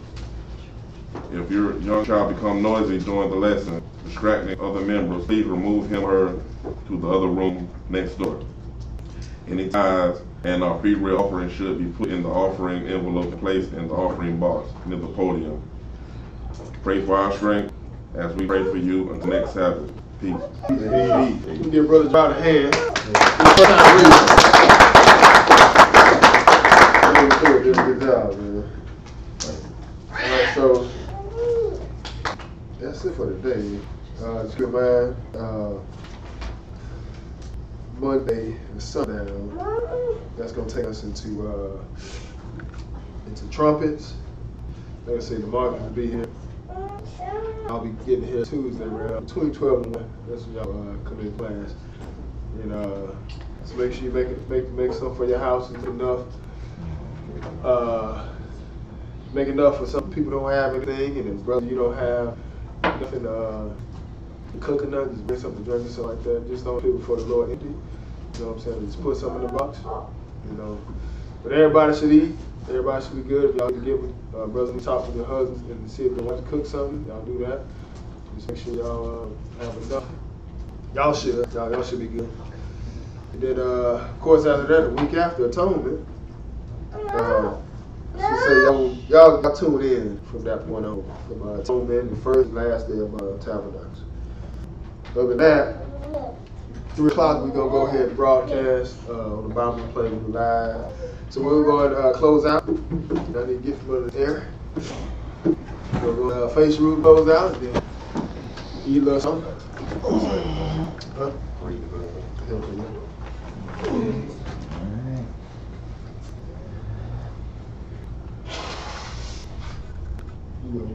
Our Father which art in heaven. Our Father which art in heaven. Hallowed be the name. Hallowed be thy name. Thy kingdom come. Thy kingdom come. Thy will be done in earth. Thy will be done in earth. As it is in heaven. As it is in heaven. Give us this day our daily bread. Give us this day our daily bread. And forgive us our debt. And forgive us our debts. As we forgive our debtors. As we forgive our debtors. And lead us not into temptation. And lead us not into temptation. But deliver us from evil. But deliver us from evil. For thine is the kingdom. For thine is the kingdom. And the power. And the power. And the glory. And the glory. Forever. Forever. Praise the Lord. Praise the Lord. For he is good. For he is good. And his mercy endures forever. And his mercy endures forever. Praise the Lord God of Israel. Praise the Lord God of Israel. For he is good. For he is good. And his mercy endures forever. And his mercy endures forever. In Jesus' name we pray. In Jesus' name we pray. The Holy One of Israel. The Holy One of Israel. The King of Kings. The King of Kings. And Lord of Lords. The Lord of Lords. The one true God. The one true God. And there is no other. And there is no other.